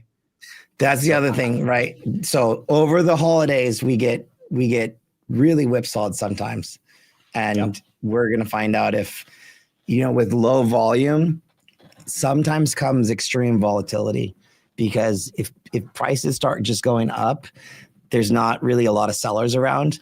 But at the same time, conversely, if prices just start going down, there's not a lot of buyers around. So we'll get this low volume movement that can seem really violent and really big, but it may last a while, but we won't know really what's going on. But in the meantime, what I did see definitively is I saw a lot of people, a lot of buyers, a lot of market participants stepping in today, and breadth definitely widening across the board on some good names, just not the high flyers. Agreed. All right, folks, that is it for us. There is Jason's Twitter right there in the chat. Please make sure to follow him. I will see everybody on Monday. I am not going to be having a Sunday future show. I'm going to be with family this weekend. So how was birthday bash? We didn't throw a party or anything, but it was. Was she surprised? Did she watch the stream? Well, the problem is, no, dude. She saw my location when I was driving home. Oh, so busted it, dude. And then I didn't answer a call because I was like, whatever. Then while I'm on the highway, I'm like, shit, she has my location. So yeah, she ended up finding out. But I did surprise her with a gift that she didn't know I was going to give her. So. That's cool. But all right, that's it. Again, I'll be back on Monday, and Jason and I will be back on Tuesday. I mean, next week is Monday, Tuesday, Wednesday. Then we have Thanksgiving, so it's a short week. But I cannot believe Thanksgiving like snuck up so fast, dude. Yeah, it's kind of crazy. December's a week away. Like, it's wild. And it kind of sucks because a lot of the progress people made this year on their equities kind of got torn away in the past 3 weeks, which is why this is so emotional for a lot of people, because you spent a year, building this progress, but that's the markets, right? That's what they do. Did you ever do a training on how to collar stocks? I know that we didn't, but we need our 301. We need dude, over Thanksgiving break, we need to freaking do 301. So many people have been asking for it. Collars, spreads, butterflies, I will just say the setup is for a violent move if it happens. So I don't think you need to do it with a lot of time. I think between 14 and 45 days, less than 45 days, at least 14 days, somewhere in the 21 day to expiration. I don't want to pay for it, which means that I would like to sell something at, or maybe even in the money if I'm really worried about it. Covered calls are not going to protect you at all. Yeah. If things happen. That's for premium generation. That is not going to protect any downside. Like maybe a little bit, but your portfolio is not going to notice your covered calls. Trust me, if you haven't figured that out. If you really want to use covered calls as protection, they have to actually be sold in the money. So think 75 Delta plus, if you know what I'm talking about. But anyways, if you do it in a way where, I can collect premium by selling calls, and then instead of just pocketing that premium, I take that premium and I pay for a protective put, and I don't pay anything out of pocket. That's a costless collar. It doesn't cost me anything. It usually hedges about 50% of my equity on paper, but because of the setup, because it's possibly a quick and possibly a quick move, volatility will amplify that paper 50% hedge, and it's probably going to end up being better than 50%. So that's what that looks like. A hedge is insurance, which means that hopefully it goes to zero, which also means that that's why I don't really want to pay for insurance. Right. So I'd like to get it for cheap. I'd rather take the premium and use it for insurance instead. Yeah. All right. Cool. Thank you, everybody. Appreciate it. That's Jason's Twitter. I'll see you guys back on Monday, and we'll keep going from there. Adios. See you then. Thank you, everybody. Have a great weekend. See you Monday. Adios.